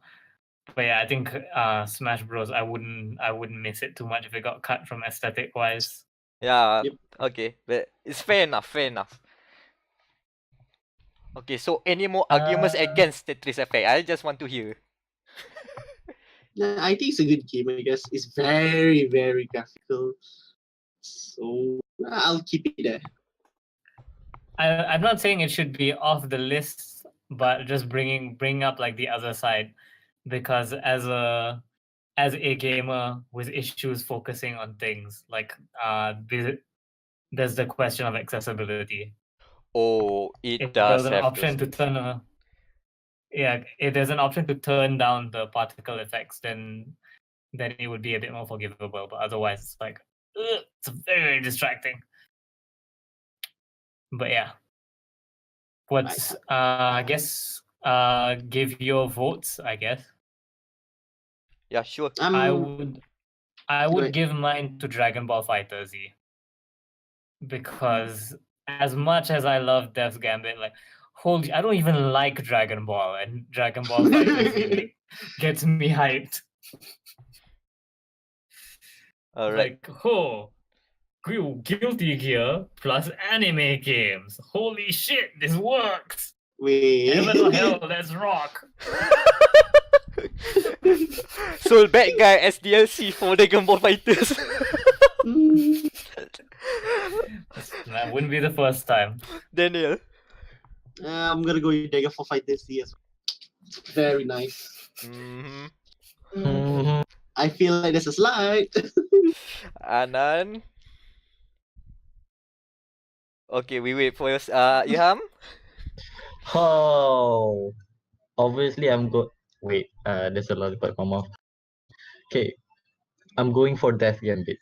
Ooh. Interesting. Okay. Surprise, surprise. But why? But why? Yeah, I'm not like you. Okay, you know, during I was a child, I have a PS1. My sister PS1 lah. I don't have one. But the most game that I grind the most is Castlevania. Oh, you're I don't know why. right. Because that game I don't have during that time the PS1 I don't have a memory stick, so You every time I want to play I have to start over. Yeah. The fuck. Oh, wow. I'm channeling his inner gym. You know how it has the same vibe to Oh. Castlevania, and the pixel art and stuff. It Oh, looks pretty nice. The ambience are matching with the background environments. It's Yep. just me doing a French hand. Mamma mia. Isn't that Italian? Hey, Forza Casa. Così, ragazzi.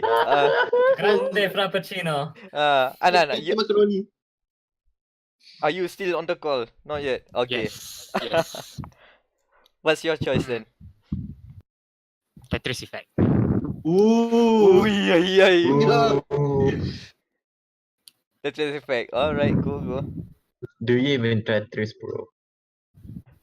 No, Okay, Mac, you have the deciding vote. man. I would if it doesn't come down to this, my vote would have been Tetris Effect for sure, because I have I do like this game so much that I am pining to get high on Tetris. That's a big, that's a stupid thing to do, but you can do Esport it. player, okay. But since we are in a lockdown right now, I have to go to my second choice then, which is a very solid one, Dragon Ball Fighters, Fighter Z, Fighters. And I am The also Dragon Ball sound effect. the instant transmission sound effect. Again, Mhm. I am not. I do not know anything about Dragon Ball, but it still makes me hype for Dragon Ball.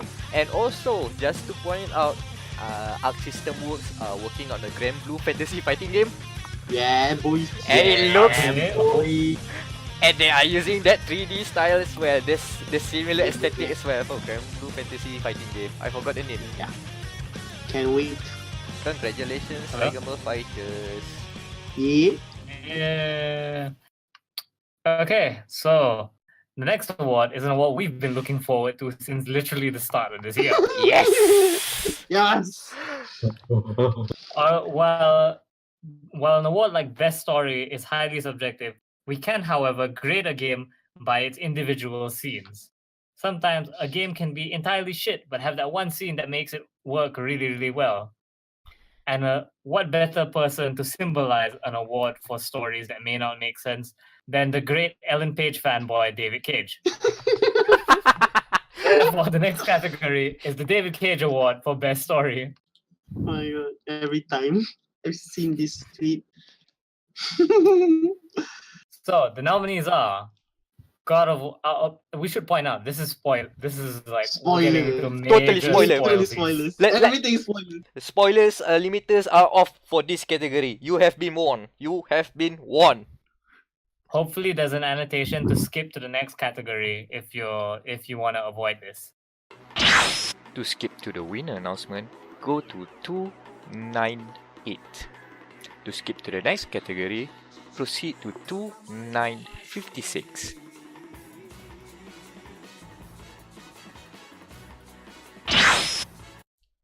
So the first category, the first nominee is God of War. It's written here that scene with Kratos and his weapons. I'm assuming it's where he gets the Blades of Chaos back. Yeah! Yes. Oh, The okay. next, Sama-sama. the next scene, Rootum Tootum Cowboy Tootin, stand unshaken. May I stand unshaken? The next one, the accident scene from The Crew 2.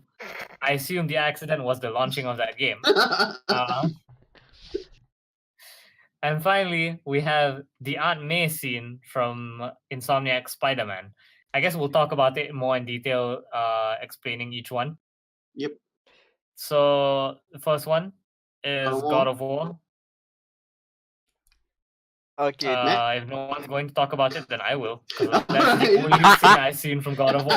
I'll So add, I'm not entirely. I'll add to it later. You go ahead. I'll add to it later. So I'm not entirely familiar with the plot of God of War, but I did watch this scene because someone told me, like, holy shit, you have to watch this scene. So basically, Kratos has to go to Hell, right? Or Niflheim. Hell. Yeah, he has to go to Hell. Hell because he has a frost axe from the start of this game, and so he's being told, like, your frost axe will not work on ice enemies. You need something to counter it. And he goes, shit. So he goes back to his house and digs under his house and he opens his chest and pulls out the fucking Blades of Chaos from God of War, from the previous God of War games. Ooh. All while the theme of the original God of War plays, like, softly in the background. And when you go out, there's like ice zombies and the fucking theme ramps up.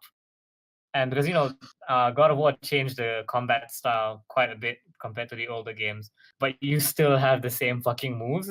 It's great. The chain blades are some of the coolest weapons in video game history. And seeing them return in God of War was really fucking cool. Especially while you have the fucking ho ho ho ho ho ho ho ho ho bo bo bom bo bo bom.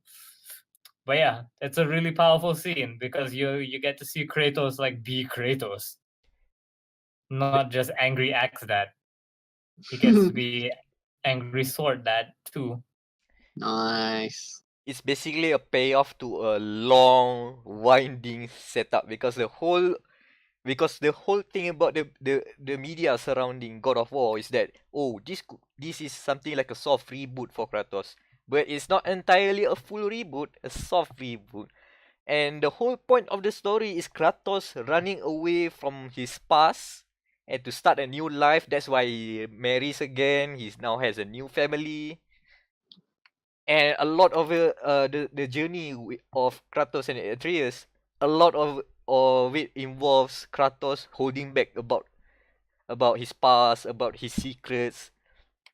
And so the melting point of this scene is that finally this is the payoff that all of the God of War fans really wanted, because people were asking about, this is not God of War, where's the Chains of Chaos, something like that. But the setup of the whole story, even the boat scene where Kratos sits on the boat to go back to his house, there's a lot of I forgot the character, but it was a previous character that appeared in previous God of War games, basically questioning the nature of Kratos. And a lot Tina, is it? I guess so, yeah. So it's a lot of the themes about, you cannot run away from the past. That's the message that they want. But once Kratos digs up the Chains of Chaos, which was foreshadowed, by the way, earlier in one scene, a good enigma, he basically reconciles that he cannot run away from his past, so he just embrace his past. And that is one of the hypest moments of 2018. It's a long payoff. It's a really good payoff for not it's a soft reboot but a hard sequel. It is still the same Kratos. No, even the theme about the whole thing being a soft reboot is also the developers trying to get away from Kratos' past, but still homaging it in the right way. Like, it's tied up so well. So yeah. Yeah. Mhm. Next one. What was it? It was Red Dead. Which one of you two cowboys is gonna talk about Come Red on, Dead? cowboy, go ahead. It doesn't have anime girls. Put me up. I thought you have a plan. Have faith, Arthur. So let me just set. Okay, so basically the whole thing about Red Dead Redemption 2 is a prequel, and you know the ending. Basically, you know what will happen. You can expect what is happening. So as I said in my review, it's like watching a train wreck. It's going to be awful, but still you can't take your eyes off it. It's still also a slow train wreck, just because Red Dead Redemption 2 takes your time. So basically, this is one pivotal scene near the end of, not near the end, which is basically marks the end game. No, not even an end game. Middle point lah. Middle point. Let's just say that the whole gang is in crazy eruption. They did a heist. The heist was botched. People died. And basically, when people die in this game, like in the gang members died, it really takes a toll on you, because the whole setup, like the first 20-30 hours, you bond with them, you get to know them, you know the backstory, and then when seeing them being killed or without your control, it really guts you in the heart. It's like a Game of Thrones death where you don't expect it, even though you are going to expect, okay, so when is this guy going to die? You can still anticipate it, but still, when the moment hits, it hits hard. So basically, it was very rough for the whole crew, to the point that they, like Arthur and the gang, actually went into a tropical paradise detour. They went to some place called Guarma, and they thought it was paradise, but it was hell. It was an uncharted bit where they have to kill like some soldiers and stuff like that to make their way home again. So after that crazy rough ride, those linear segments where you think that everything is going to go wrong. You went back home, back to the USA. The rest of the crew, the rest of the gang split up, and then you are there. You just arrived on the dock. Everything is it was night. Everything is dark, and then there's one light shining to this one horse. It was raining, by the way, so you will have no option other than, well, you can, but it's better that you ride the horse, and then your objective back then is to go back to the camp because there are other gang members that you left, the ladies, the children are at the camp. Hopefully, maybe, we don't know, because that bank job was so botched. You do not know the fate of the other guys. You saw 2 people die during the heist, and 1 person was caught, was arrested. So the possibility of the rest of the gang either split up or dead is very high. And then the stress of the whole gang, because you see your father figure, your bro, your gang leader Dutch Vanderlyn goes into more crazy stuff. He starts to talk about the mangoes Mangoes. and keeps on questioning Faith on he's saying that he has a plan, but probably not. So he's getting shaken right now. And then you keep on riding your horse to the last known position of the camp of your gang members. It was dark. And then rain starts to pour, and then the song kicks in. Stand Unshaken. Full title is Standing Mid high. Unshaken. Traveler, have a seat. Panjang gila.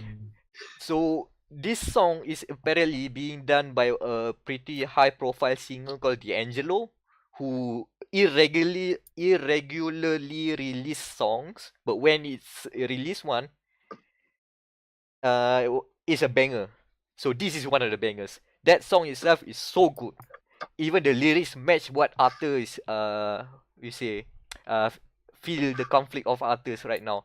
Because may I stand unshaken amidst in can someone look up the lyrics? Because it is a good lyric, man. May I stand unshaken amidst a crash of worlds. Yeah. Ooh. There's a lot of deep meaning if you keep on playing the game and then you landed into that scene and then you hear that song. It also is a good bluesy jazz song, which is when I heard that song, I was literally screaming, yeah, this is the moment, this is the thing, this is the one that will beat the Mexico scene in Red Dead Redemption. Truly, this is the one. That's it. Okay, that's it then.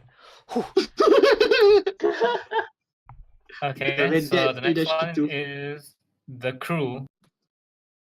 So What's if you're expecting a very bad Ubisoft game to have a story element that's interesting, this is the one for you. So Wow. so like, yeah, because this is besides the for Horizon ripoff, this is the only good story element of the game where you are racing with basically high power cars, and at one point, well, because you cannot win the race, because at one point one of the races will crash, and then so it is up to you, the player, to drive the guy to the hospital, and then they will like. So the other characters, I think, see, this is why we need safety in our festival, thing like that. Yeah, so it's Wait. so they're Wow. so that means they're acknowledging, well, this is very dangerous. You see, what we're doing is very dangerous. That's why we need safety. I was like, wow, are they going meta on this festival stuff now? Are they acknowledging man? Are they acknowledging real life FIA events? Yeah, that's why we need the helicopters also. As I'm driving my Aston Martin at 300 kilometers per hour, they are talking about safety. I was like, wow, okay, this is very meta. And after that mission, it was never mentioned again. You get to drive an and injured person. Alright. interesting. The next one is from Spider-Man, who's talking about this. Oh boy, I'm gonna tell this. Okay. So I didn't play Spider-Man. I only watched a Let's Play because I am poor. Uh, s- So it is this is the secret ending to the Insomniac Spider-Man, where you have fought Doc Ock, which is a very fan favorite enemy, and gotten the cure to this what is it? Is it a illness? Can oh, I'm something not like so that? sure about this one. Yeah, I think it's an illness or something. Alright, alright. So Spider-Man swings to the hospital where Aunt May is. So Mhm. so he went to the side of the bed and said, "Well, ma'am, here's your antidote. I got you." And this is, I think, by far my favorite part of the whole game. Peter, just take off the mask. I know who you are. So basically, Oh. this whole time, Aunt May knows that Peter, his her very nice nephew is basically Spider-Man. Mhm. And I think this one is very good acting by the Spider-Man voice actor Yuri Lowenthal, yeah. Yeah, Lowenthal, because his voice is like cracking, like he's saying, "You knew all this time," and and as Annie spoke her last breath, because she dies after this. So it's nice to see that this is a nice invention of Spider-Man. Because if let's say if this is just a normal game, this would happen by the way. So it's nice to have. It's very good storytelling then. And now I can't wait to. And now I cannot wait to read their comic. I guess is just after this secret ending. I guess. You know what? I would not Okay. expect. I would not expect to hear a good story just like this from an Insomniac game years ago. So I'm glad. I'm glad they are upping their game. Okay. Mhm. So, yeah, now we go to voting, I guess, unless anyone else has anything else to say. I take my Nope. silence to mean that. No. The So, the power of dead air. Yep. So I'm gonna cast my vote for God of War just because I fucking love God of War, and like I said, getting to see how the chain blades look from over the shoulder is fucking cool. Yep.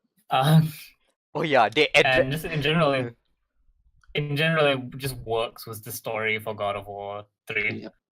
For God of War, sorry, yeah. Well, I assume we're gonna have at least 2 cowboy votes. So go. yeah, I would go for Return 2 because I've almost done with the game now, and that scene is like was just perfect, very perfect. Yeah, Okay. of course, I'll just going to put it out earlier. Red Dead Redemption 2. I like to say that I have experienced both of the moments of God of War and Red Dead Redemption 2. I think both of them land their message well. God of War works in a meta level, which is very applaudable, but I think I just it hits more closer to home to Red Dead Redemption 2 just because of the time investment I played. I've grown attached to it. Good. Yeah. Okay. Okay. Well, what about the Syscon? Yes.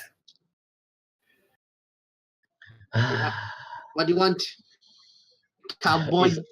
It's obviously the Spider-Man dude, the funny one. Oh snap! We have a three-way. All right then.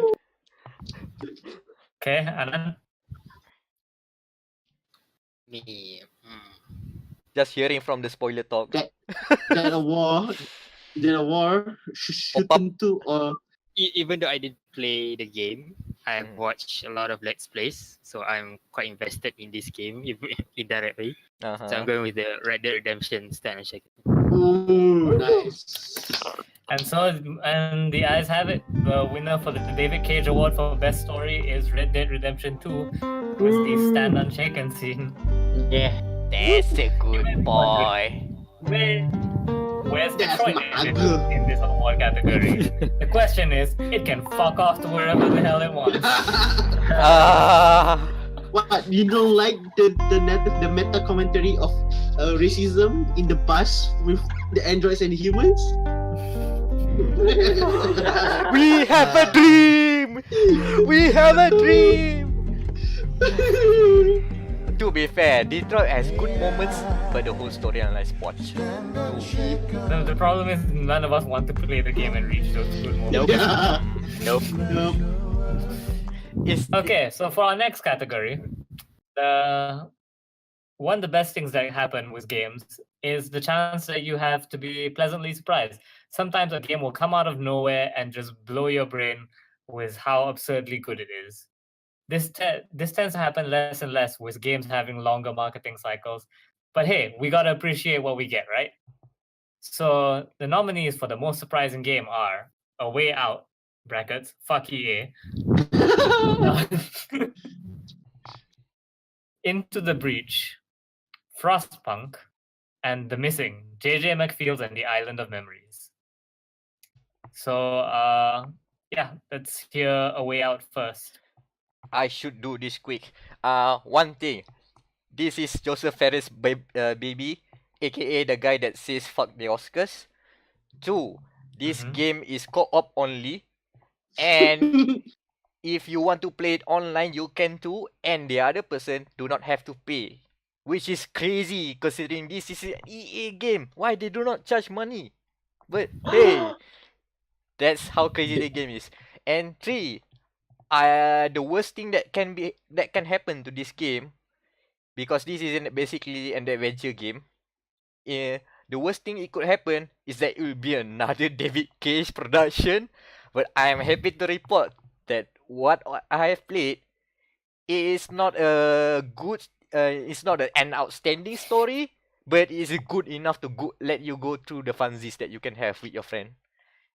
From Prison Break to bonding with some random dude to bonding with family, and then to some other stuff, and then there's a lot of interesting moments, and the whole overarching story does not offend anyone.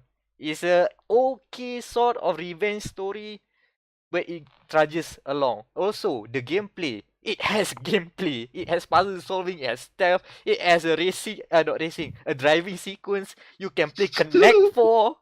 You can sit on a seesaw together and question each other. Why do you want to sit on the seesaw together? It has dumb interactions like that. So yeah, that's it. A Way Out, nice surprise. Thank you, Joseph. And fuck the Oscars. Woo! Okay, the next one is Into the Breach. We heard about this earlier, but you want to make a case for it again? Go ahead. The one thing is that we only know the title of the game, I think. Because there's not much marketing, because this is an indie game, and even the studio Subset Games is lit like 2 or 3 people. 2 people and a composer, something like that. It's a small indie team. So for them to not really market that much, but just say that this is our new game, and then when it's released, they say this is from the creators of FTL, basically coattailing from the goodwill of their previous game, which is good. It took me by surprise. And as I said, strategy tactics perfected if the RNG is right. So yeah. Okay. Frostpunk. Oh yeah, we haven't talked about this one. The Mac Power Oh Hour. no. Because Power hour. because I like this game as well. Think about this as steampunk. But it's a frozen wasteland, and you are struggling to survive by any means necessary. It's a city builder, but it will what you say, pull your heartstrings a lot, because these are desperate times, and desperate times calls for desperate measures. So even though you are trying to keep people happy and keep people hopeful, you have to make hard decisions.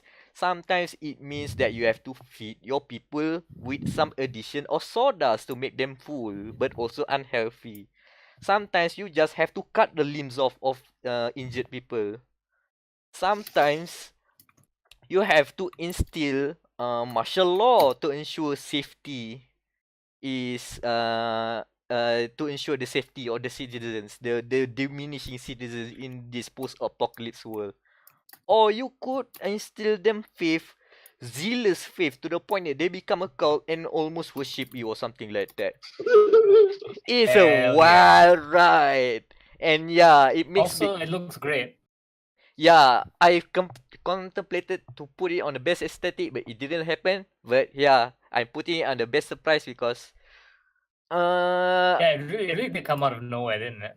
yeah, I know that there are like not early access, like preview builds or people playing the preview stuff, but it doesn't go that much. I mean, they don't do a lot of marketing for this. They too are riding the coattails from the developers of This War of Mine, another stream pulling, hard stream pulling game about the hardships of war. So yeah, it's a good city builder, by the way, and it's also being updated a lot. And at the day of recording, they just released a free update. Woo, Christmas update.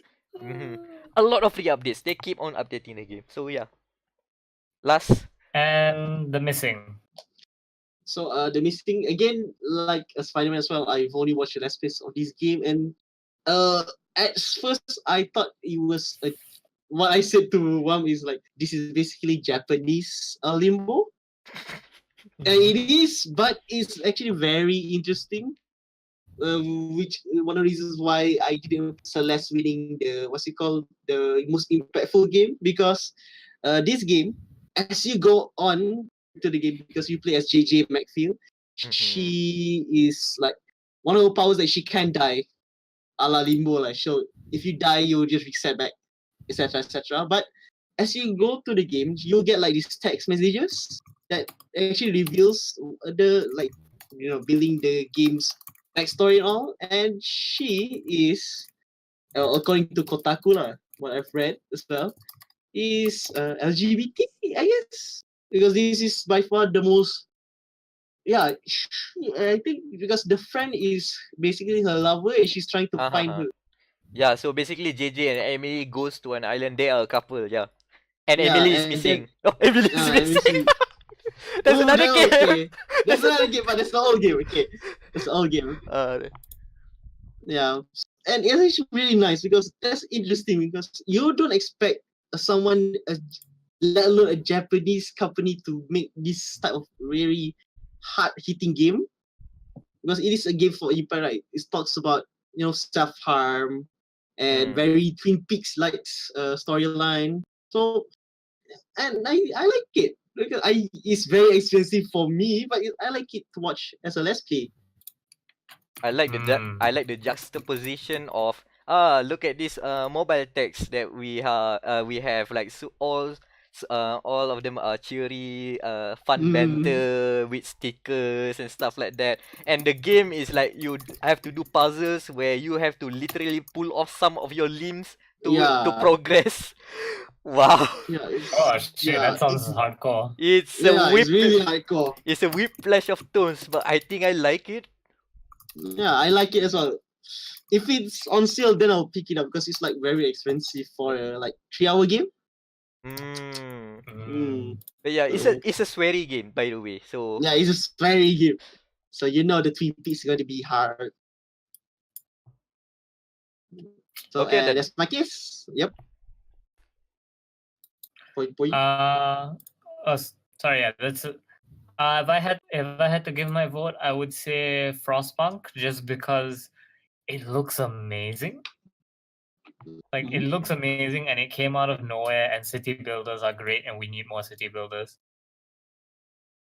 Culty city builders. Yeah, and the ability to be worshipped as a deity is always welcome. Finally, a video game that applies to my life. Checking how much it is now. I think Frostpunk is one of the games that did not make it to the best games under 50 Yeah, ringgit. it's 51. Damn. That's one of the games. Yeah, Frostpunk should be more present on the awards. But hey, at least we got one place. My vote is oddly enough a way out just because of how novel it is and the fact that you don't get split screen co-op games that much, let alone a co-op only game.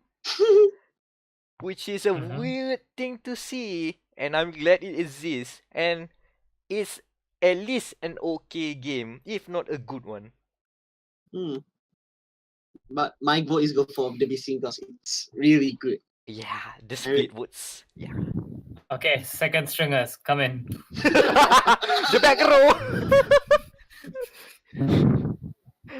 So Anan? Oh, sorry, I'm watching Dark Devil now. Talk about back row. Later on. Like, you know, dealer. Yeah. Mm-hmm. Hmm. Mm-hmm. Yeah, Surprising, is it? Okay. So Irham Let's first then. see. Imam Yeah. first. yeah. Okay. Wake up. I'm here. I'm listening to you guys the whole time. I'm like, what the fuck are these games? And I'm like, I'm googling one by one. A Way Out. I've seen it. No. This is just I want to single out everything. A Way Out. I've seen it. Some people playing. It requires 2 player to play, and I'm a Yes. solo player. I don't have anyone to play with. Regardless, Oh, Into the Bridge is just ugly. Frostpunk is quite nice. The Missing JJ is. I saw anime girls. Bit. It's for So 2 for the missing. Alright. So Anan, you could have it done here, or we could go to round 2. Where we either Wam or me have to kill a baby, depending on how the outcome is. Okay, the game I'll choose is something that pretty much surprised everyone because they didn't expect that thing to happen. Just A Way Out. They didn't expect EA to publish this game. A Way Out. Oh boy. Nobody Okay, expect so we have. this Round kind two. of So I unique guess premise. I have the tie-breaking vote now. Mhm. Mhm. Unless someone else want to move. I'm No, not. I'm No, not. we don't do this by Sabah rules. Pino will be angry. No jumping around. Okay, noted. The ones with the majority cannot jump around since. Okay, so between the missing and the way out, like honestly, the fact that it had EA's backing made it not surprising for me. Like, as much as we like to joke that EA is evil and abuses the companies under them, they do want to make money, and by having the indie label, that means actually having to make good games. So I would have to give the missing just because like it sounds like a good game and I feel like it of the games here probably the missing would probably be the better one. Alright. I'm okay with that. No problem. Okay, so the most surprising game for 2018, The Missing, JJ McField's and the Island of Memory. Ooh, we'll get... Subarashi. Well, Swery has to retweet us again. Yes. And now the next award, the Daniel Award for Trashfire most disappointing game. 3 of it is Now, on this list. Obviously, the problem with good marketing money is that lots of people see your game. This could usually mean good things where smaller games get noticed more, although sometimes it can go the other way because no amount of marketing is going to make a bad game good. It just makes it all the more spectacular when that game comes out and fails horribly. In that spirit, the most disappointing games for 2018 are F1 2018, New Gundam, Neo Gundam Metal Breaker. Gear Survive, Dissidia Final Fantasy NT, and Fallout 76. So, racing lads. So Yeah. someone explain to us F1 What happened 2018. on F1 2018? Is it about the bar above everything? Nothing. The halo. Oh, not the... The fucking halo. The bar Oh, above that thing. the I like bar that above- I like that description. Okay. Uh, Daniel, on you. I have no idea what you put on this. so as of right now, they have finally done patching the game after 11 patches. Online is still broken. Single player is now broken. Why? That's the word, is why. Huh. And F1 2018, the esports thing was a farce. After all those build-ups. It was a Brandon farce. Lee. Brandon Lee wins again. What? Guna Mercedes. Fuck lah. I thought that every car is the same in F1 esports. Yeah, that's why the Torosso is second in its standings. Oh yeah, okay. Tapi it's the Mercedes label lah macam. It's so hard, I guess, to watch F1 now with Mercedes winning. Okay, understandable. You're gonna make Okay. it. Yeah, new Gundam Breaker. Okay, so there have been 3 Gundam Breaker games so far, right? Like prior to new Gundam Breaker. Yep. And not gonna lie, they're mostly pretty much like they use the same engine, so they carry over shit.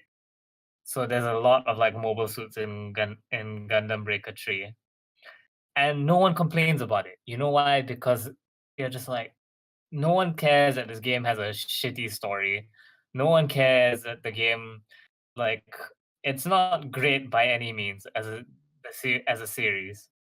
What do you play it for? You play it to build your own fucking Gundam, and then drive it into hack and slash missions and beat up shit. New Gundam Breaker doesn't even do that right. The game is fucking broken. Like the loading screens take forever. And it's the first Gundam Breaker on PC, if I remember correctly. And it somehow fucks that up. And here's the thing. We talked about it on the podcast when the game came out, right? On paper, this is the perfect Gundam Breaker game. Because it's like, oh, the story mode is a visual novel where you choose cute girls' routes to complete. And that's your mission. It's so much better than Gundam Breaker 3 story, which fucking sucks. But the game itself is so fucking broken that it doesn't that it barely qualifies as a fucking game. Oh, And God. if I remember correctly, it has like a very poor mobile suits. Like, I gotta look this up. Gundam Breaker suits. New Gundam Breaker, first mobile suit list. But yeah, basically it fucking sucks. Yep, I'm looking at it. That is a shitty list. Oh no, okay, that was an incomplete list.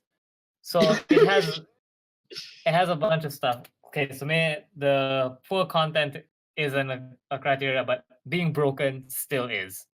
What the fuck, game? What the fuck? The bar is so fucking low for Gundam Breaker games. Just keep the combat feeling good and make sure there's lots of customization options. That's the only 2 things fans ask for.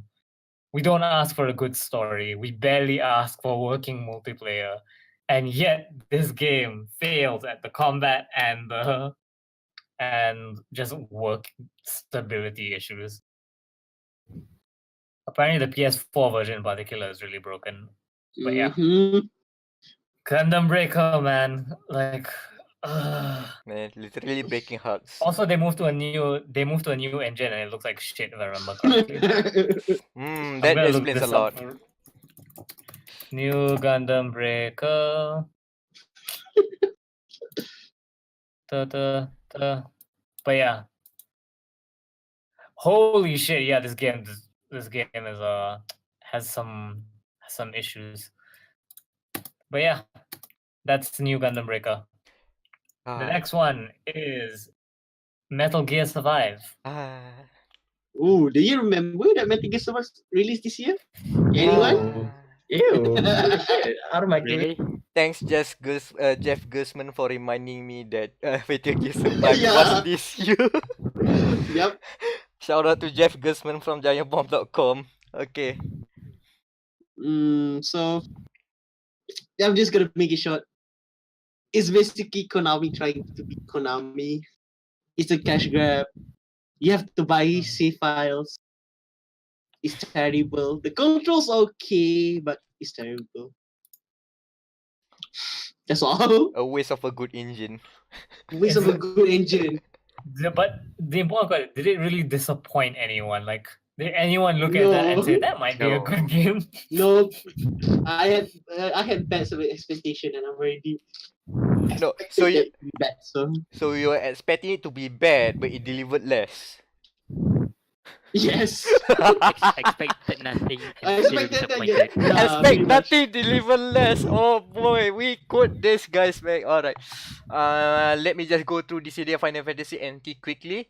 They turned Dissidia, which is a one-on-one action RPG. They turned it into a 3v3 sort of like Gundam Breaker game, and it sucks. The online didn't work. Gundam versus.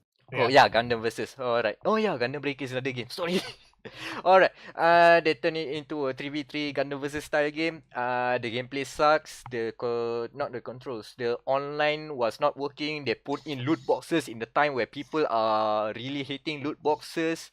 And the single player content is basically, hey, just play a lot more of multiplayer matches. And when you gather enough, then you can see some cutscenes and maybe some special fights. Compared to the previous PSP and PS Vita games where they have like full-fledged campaigns where you can upgrade this and that.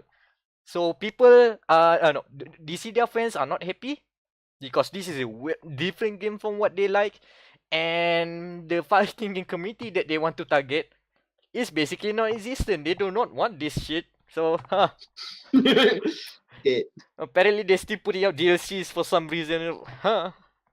might as well. Hmm. Oh, And the no. last thing, one. take us home.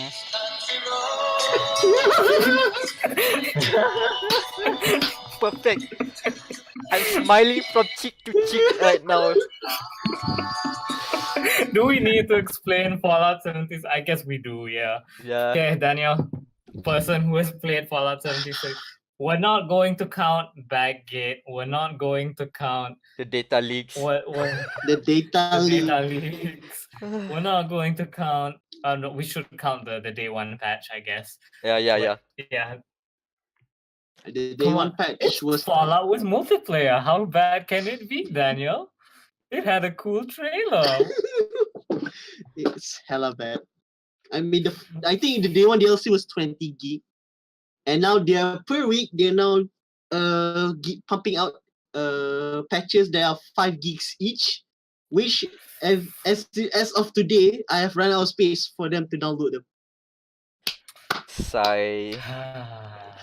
Yeah, I'm uninstalling this after recording this, and for those keeping track, they have been on sale for the third time, with the fourth time coming next week for the PS4 holiday sale. Mhm. In the span of And what? it 2 just months. came out too. And it just came out like literally a month ago. Good. That's the fourth time they have been on sale. Yep. Oh yeah, we're literally coming up on the 1 month anniversary of Fallout 76. It's now almost half its original price. 1 month and it's already half off. Ooh. What? Goddamn. So I guess we're voting now. As a Gundam fan, I have to stick with Gundam Breaker because the bar is so fucking low. The bar is so fucking low. And yet here we are with a broken game. I respect that Worm is going to be dying on that hill.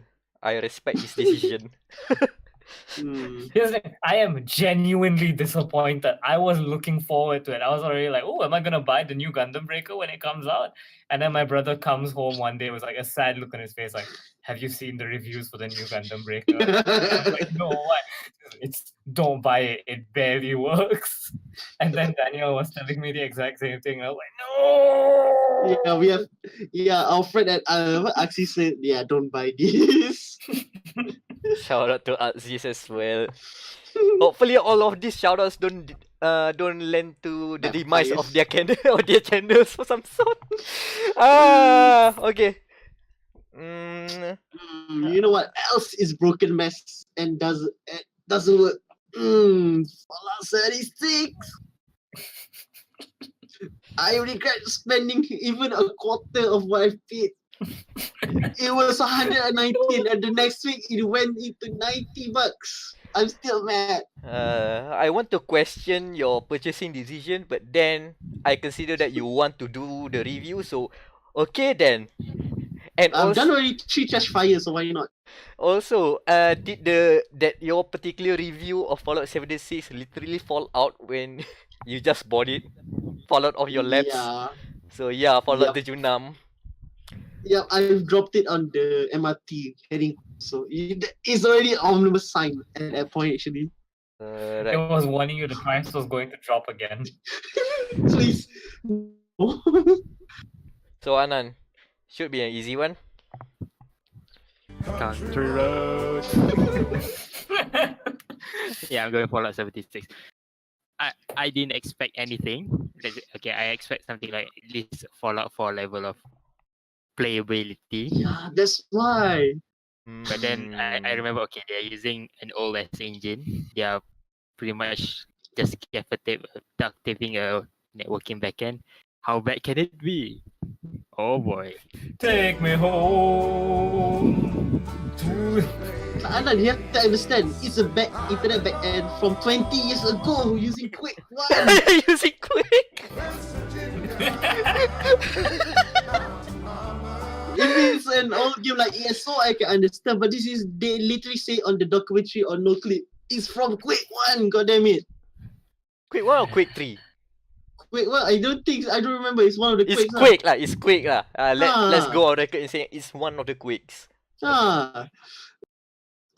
Okay, so that's 2 votes for Fallout. Irham, just say it. Just say it. Just You say what you know- want. Just say what you want. I hate Metal Gear Survive. It's disgusting. It's okay. Say it. Say it. What do you hate about Metal Gear Metal Survive? Gear Survive sucks. I don't want another zombie games in there. Too late for that. Yo, you wanna play another motherfucking zombie game? Here you go. More zombies than ever before. I love how Konami is not only mindlessly greedy, but they're also 5 years behind on trends. I know, right? 5 years Zombies from now, I all day. can't wait. 5 years from now, I can't wait for Metal Gear Battle Royale. Oh, I thought you was going to say 20, but sure. And of course, I will say Fallout 76. 76, yeah. Fallout 76. There's no way going around it. It's just a trash fire of more trash fire that keeps on burning and burning as we speak. Take me home. I mean, Okay. a good idea, bad execution. And Super bad. There was no good idea behind this. On the plus side though, Outer Worlds. fuck you, Ooh. Bethesda! Translated from Microsoft Bing. Okay. Okay. With all that negativity from the Dumpster Fire Award, we now have the most coveted of the awards, Game of the Year. Many people don't really know what the criteria is for Game of the Year. Some people think it's sales. Some people think it's the subjective best game, which is hard to have an award for, considering that many games can be best for many reasons. However, this is the award that really can be summarized as it's just a game that we like. The most. The most. Of the candidates, you will find no Fortnites, nothing on the Switch because none of us own a Switch. And I was going to say no Red Dead Redemption 2, but unfortunately that is actually on the list. Among the nominees for Game of the Year are Monster Prom, Monster Hunter World, Battletech, God of War, Red Dead Redemption 2, and Hitman 2. So I guess I'll start with Monster Prom. Monster Prom, first off, it's a fucking indie game. So like just round of applause for it getting this far, like on its own. Like I said before, you can play it 2 ways. Either play it as a run-of-the-mill visual novel or play it as a competitive visual novel with your friends. It's got an amazing amount of polish to it. The sprites look amazing. There's a shit ton of secret endings. Each character has like three endings or something like that. and then despite everything, you can still fail on asking them out to prom. It's got a good amount of post-launch support with two free DLC that have come out, and you can date an eldritch horror. So game of the year material. The thing that Uh, broke the podcast. Woo! what broke the podcast? It broke the podcast recording that time when you said Eldritch Horror. Oh yeah, I did. Okay, I thought I broke the podcast again. Also, it has the best boy. His name is Blobbert, and an orgy ending. The final route you can unlock is the orgy route, where you fuck all the characters. So Do you know what yeah. route that I unlocked through this game? What? What? A yaoi route. I mean, Because you you like can traps, play. man. Come on. Well, it's not even a trap. It just straight out I'm cutting this discussion. All your horses, boy. Anyways, for the next one, with Monster Hunter World, another entry put in here by me. So I am fucking pissed because Capcom is on a fucking roll. Capcom has been pretty great so far with Street Fighter V, Monster Hunter World, and next year we get DMC 5. To quote Maximilian, I love Capcom with money. Yes, that's one of the best quotes there. Monster Hunter World accidentally became one of the best MMOs this year, despite not being an MMO. The base game was already fucking great, and we've had a great amount of post-launch support in the form of free DLC. The only monetization is in the form of emotes, character customization vouchers, which really I can't imagine anyone who obsessively wants to remake their character. And skins for your handler because you want her in a bikini all year round. We've had great things like festivals, raid bosses, and fuck the Final Fantasy 14 collaboration because it added one of the hardest boss fights in the game, fucking Behemoth. You can dress up as Dante. It has Dante from the Devil May Cry series. It has Put that logo. Aloy. Yeah, it's on top of all that, it is a great Monster Hunter game. Like legit, I'm flying off to Japan in a few days and bring my 3DS with me, and I'm legit scared to go back to the old Monster Hunter games because this game has fucking spoiled me with the quality of life stuff they've added. I also, if you're listening to this, producer Ryoji Sujimoto, I am sorry I asked you if I could not use the slinger last year at PSX. I humbly retract my negative opinions about the slinger because the slinger is fucking amazing.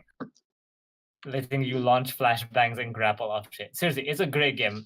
Amazingly polished. Combat feels great. And the co-op is just fun. It's legit fun. Monster Hunter World, man. I hate that most people have forgotten about it by now, even though the PC version came out a few months ago.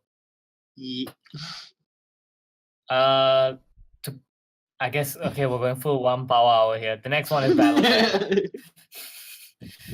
Battletech it's XCOM with giant robots. I don't know how else to say that.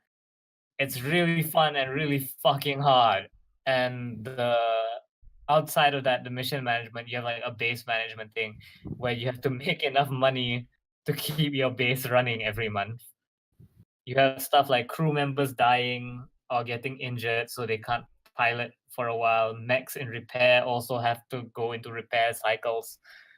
I never beat the game. It's got a pretty epic sounding story. It's like you're helping overthrow a dude who illegally became king or something like that. Doesn't matter, but the missions are fun, if not very hard.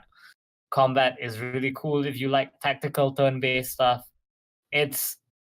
I mean this in the nicest way. It's a fucking nerdy game, man. You have to worry about stuff like, oh, mechs have like harder armor in the front than the back. So if you can target them in the back, you do more damage. Oh no, your guns have overheated and all that kind of stuff.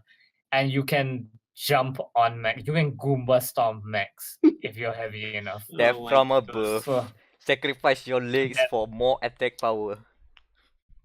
hell yeah. Also, when you have to chase like the little vans and shit, yeah, I just stomp them to death Oh, because I mostly use heavy mechs. Because hell yeah, I'm gonna carry guns. It's so much fun. I legit yeah, deserves its spot on this list. Next one, Dad of War. ah. Guys. War. So- Ooh. What, Daniel? You want to add? No. I'll take the second one. The second last one. Alright. God of War is basically, as I mentioned previously in some of the episodes of dia.log, is a masterstroke of balancing the gameplay and the story, merging it together. It is also, as we discussed in the Best Story Award, managed to be a soft reboot and a hard sequel at the same time. It is a very incredible reinvention of a familiar character, and the way they set it up makes for a great new series of games that they can make.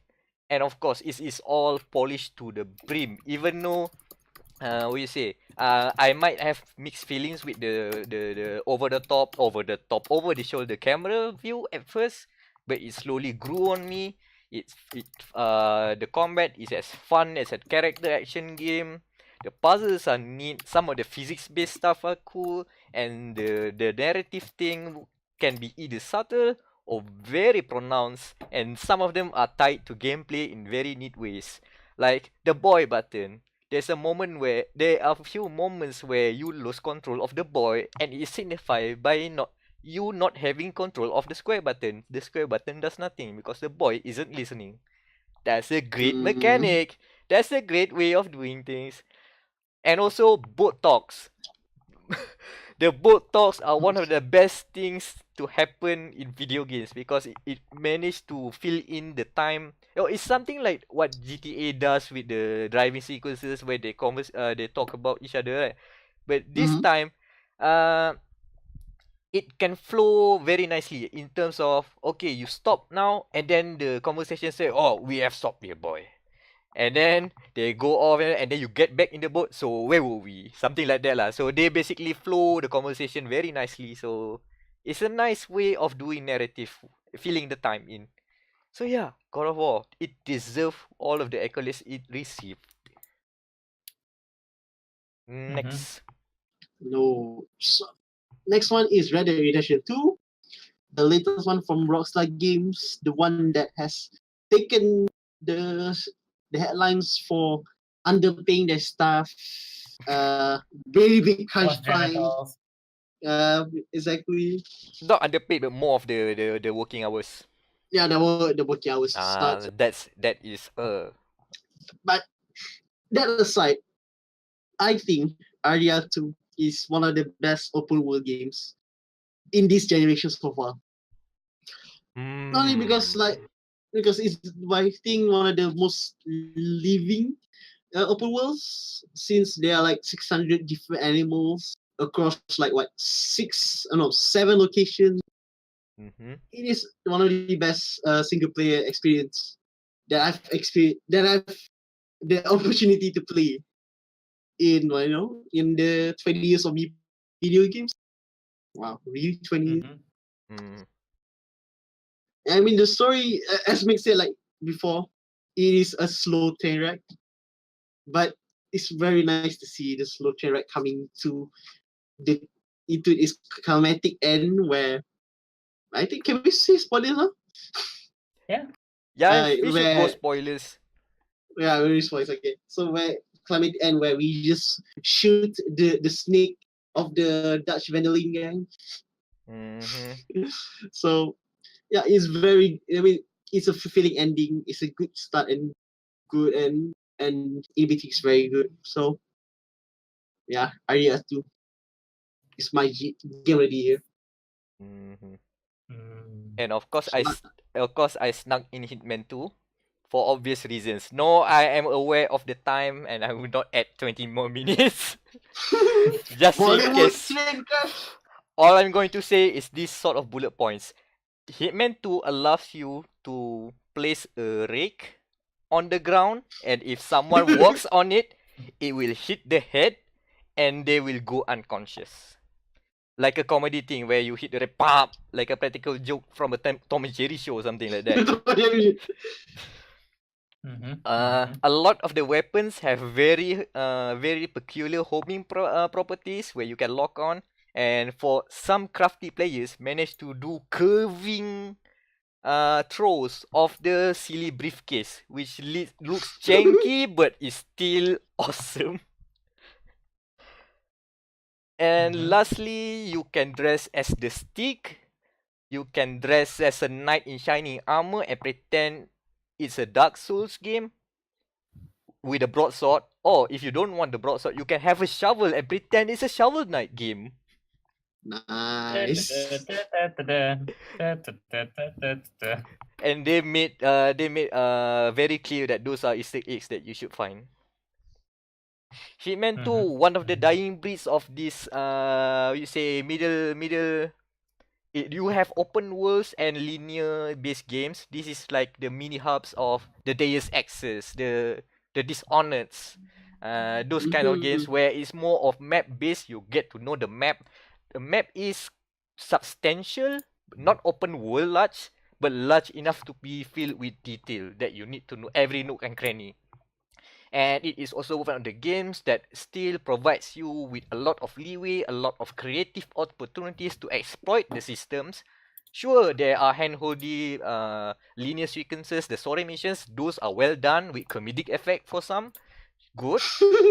For those who are not familiar to Hitman, but for the veterans, you can do anything. You can create all the crazy shenanigans. I recently know that you can place C4 in trash cans. So if someone walks into a trash can, you can just lit it up. Boom! Die by trash can Is that fire. a Fallout 76 reference? Let's think about it that way to make us feel good. And it's also a live game that keeps on adding content. You get to kill Sean Bean and more events to come. So yeah, that's Hitman 2. Okay, so for the game of the year vote, can we spice things up a bit? Just list down the top three first. Of course, we were going to count the first one as our main vote, but I just want to see around the table what are the top three picks of you guys. It's called preferential voting. Actually, that's an actual thing that you do. Okay, you can do that too. I was just mention the other two games, but sure, you can do that. All right.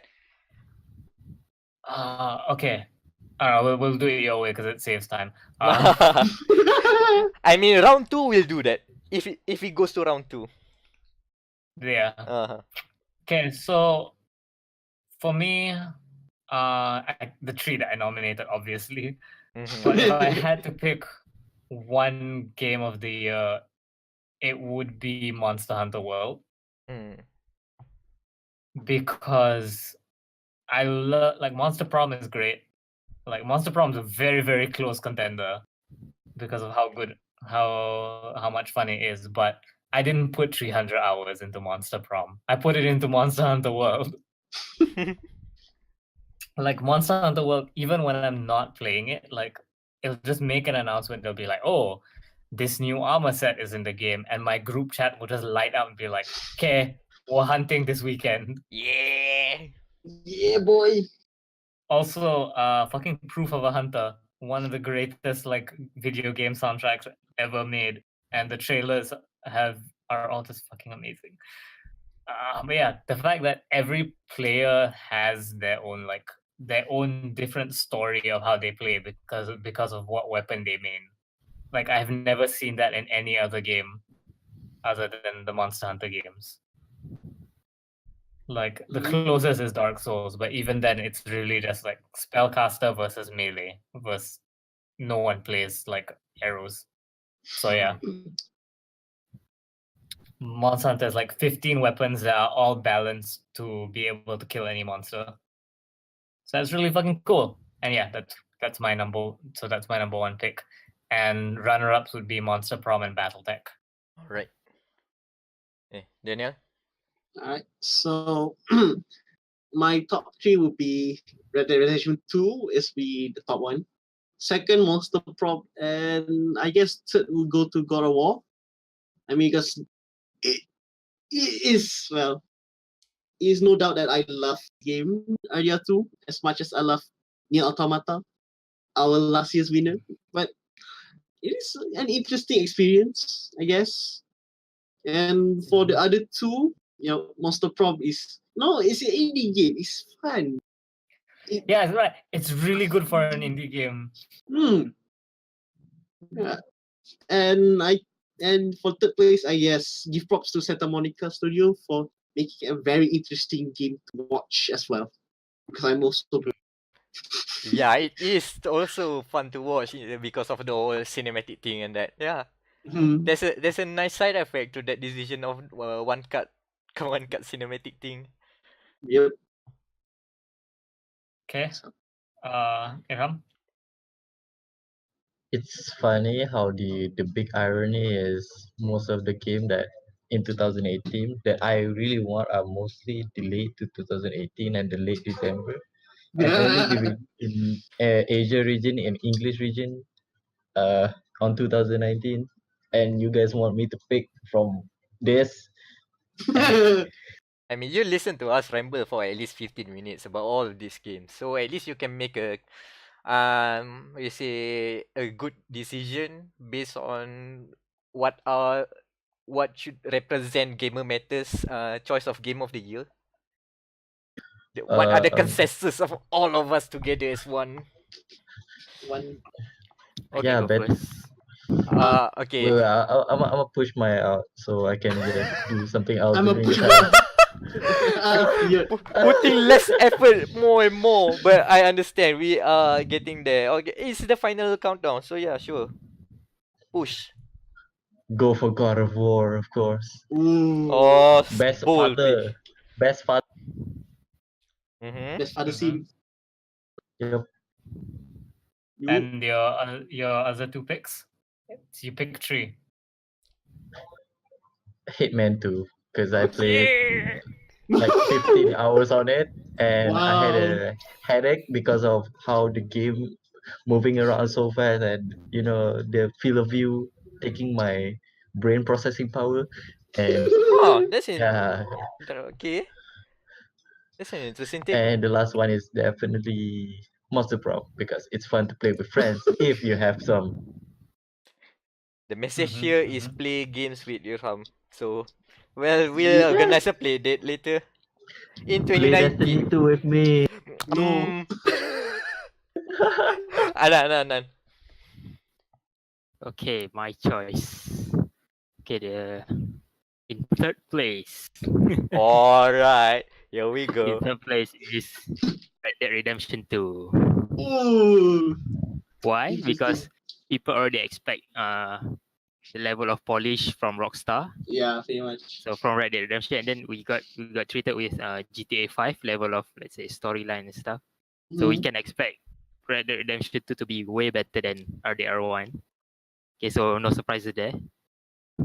And for second, I think I'll announce the first one. Ooh. Yeah, the first one. So either Monster Hunter or God of War. Hmm. Monster Hunter. Okay, because this series is relatively niche in the mainstream, and they Yep. bring it to Windows, so Oh it makes yeah. it quite mainstream. Yeah, so I'm choosing Monster Hunter World as the game of the year, the first choice.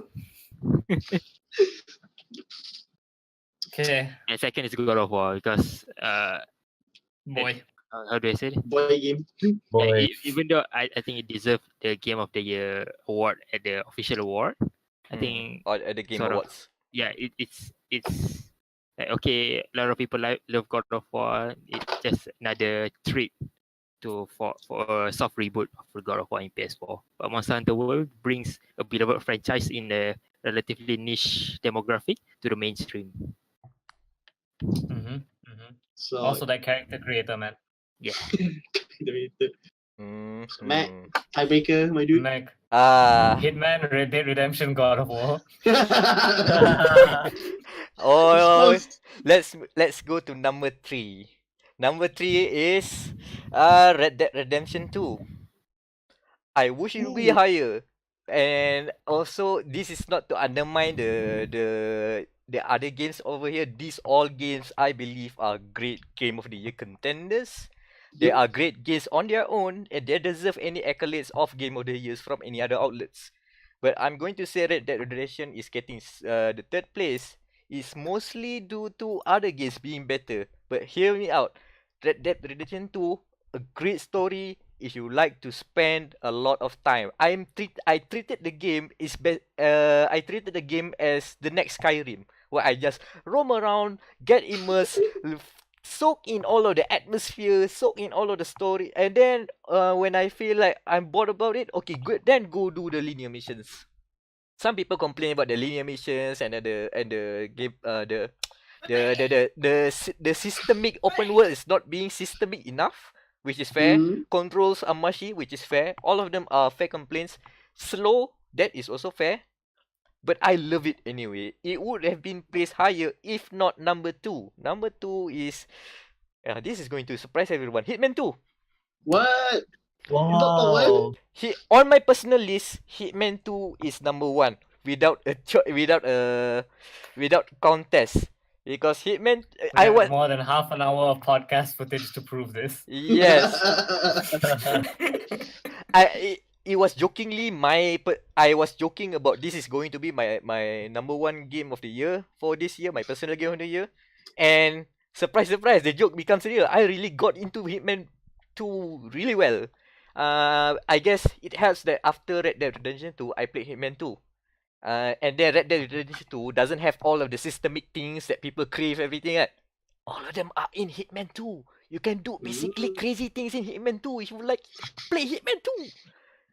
Don't just play it once. Don't just play it the whole campaign and then 10 hours and then done. Play it again and again and again, and you can discover the depth and the craziness and why they took at least 2 years to create 5+1 new maps. A good game. But of course, number 1 will decide Game of the Year, and from the votes you will know what it is. Number 1 is Monster Hunter World. Yeah. You didn't expect that coming from you. You should if you Well, listen to the last episode of dia.log. Pam, padam, pam. Plot. Pam. Basically the same argument as Anan did. This is a niche game. I know it by periphery, and I'm glad that it went mainstream with a console release and a PC release.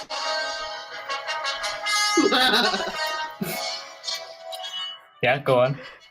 I'm glad it got the Capcom money it deserved, and it does make a big return. It is one of the best selling Capcom games right now for good reason, and it is also Holy shit. I was gonna say it before God of War, it dominated like the PS store as well. it's so like quadruple. It got quadruple platinum at the PlayStation Awards, which means that it sold like 4 million copies alone in Japan and Asia. 4 million on there alone. So what was the point of saying? Also, it serves as a good blueprint for any other live games that are going for any other live games in the industry right now.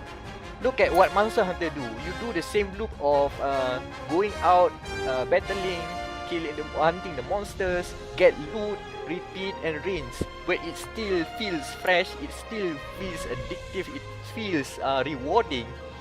Hundreds of hours in. I'm speaking from observation, of course. I'm just spent like 5 hours. But still, from my short period of time playing it, I can feel, man, this is good polish. I really want to play this. And great way of doing live games.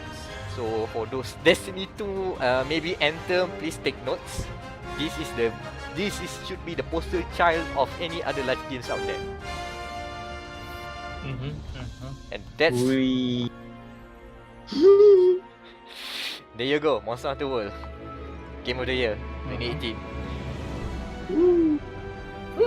That's our awards for the thing. Monster Hunter World takes Game of the Year. congratulations to the entire team that worked on that.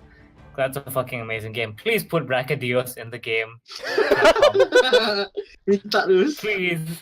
Please, we've given you your award. Please put my explodey dinosaur boy in the game. We have the expansion coming out next year, actually. Iceborne. Ooh. And we have 2019 to look forward to. Like all sorts of games come out. What before we end this, what are games you're looking forward to next year? Yeah, you should end on this last. This is basically our last words. What are you guys looking forward to 2019? I feel like if you follow me on Twitter, you know what I'm looking forward to next year. Like, there's one thing that I don't shut up about. No one else is gonna say this. Fuck it. Devil May Cry 5. God Devil damn- May God Cry. fucking damn it. It comes out in March. Pull my devil trigger. Of course, and we know what Daniel is looking forward to. Yep. Also in next month, Resident Evil 2 remake. Yeah. Yeah. Capcom with money. Oh boy. Money. 2019 begins with us being following the cult of Capcom. Shield. Capcom Shield. Dude, fucking hell. Capcom owns the beginning of every year now. Because don't forget, I think Street Fighter 5 Arcade Edition was also Yes, this early earlier. this year. Monster Hunter was late January. Then we have Resident Evil 2 and Devil May Cry 5. Fuck, Capcom is like on a fucking roll. I have this theory, right? They're going out on a high. Like they're gonna put out like one new game for each of their series, and then they're gonna be like, okay, Capcom's done. We're done now. But I am looking forward to the Outer Worlds. Yeah. Hell yeah! Do we have a release date for that, or is it just like sometime next 2019. year? Just 2019. The fact that I Which saw means very likely 2020. the fact that I saw PlayStation Asia posted a trailer of that and another Private Division game, which makes me believe we may be getting day one in Asia as well on PS4. Aduh, that means do you have to fight for copies then? Hopefully, we can ask our friend at Rockstar to contact their colleagues in Private Division, which is basically under the Take-Two family. So we'll see.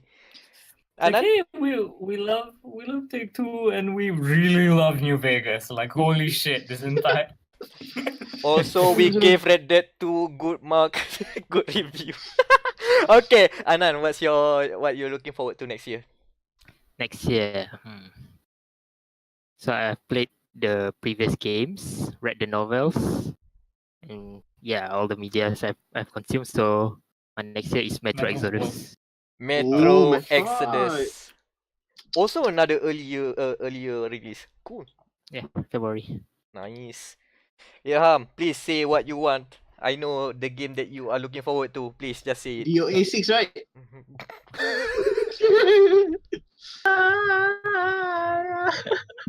Stop bullying me. There's an ambient sound behind me.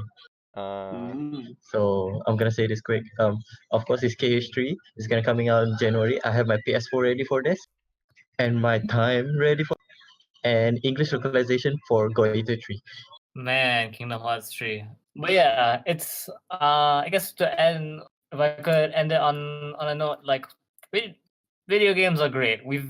If there's anything we've learned from 2018 is that the market is not big enough that you can do whatever the fuck you want really, and get away with it to some extent. Like despite the fact Fallout 76 is a raging dumpster fire, people are still buying it. Good games exist. They can come from anywhere. And you've seen it by how far Monster Prom got. Like holy shit, that's an amazing game.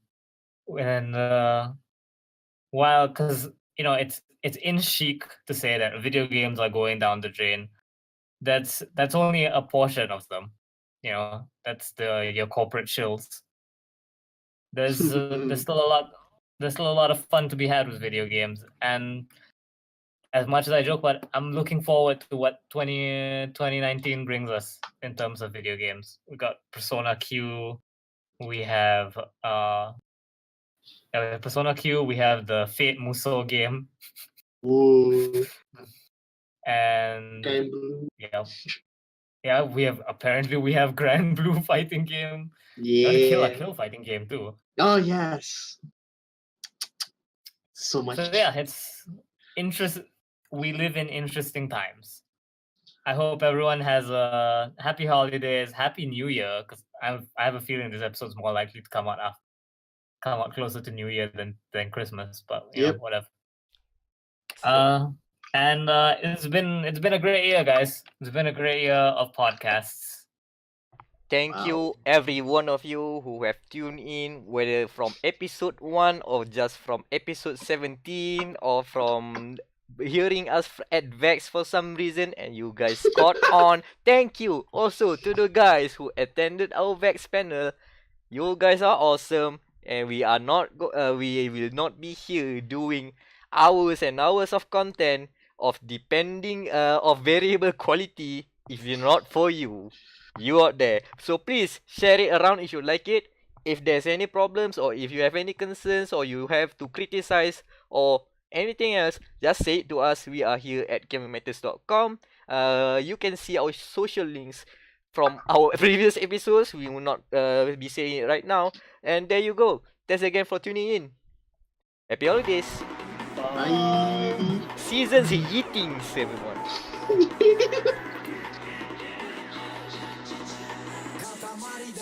塊魂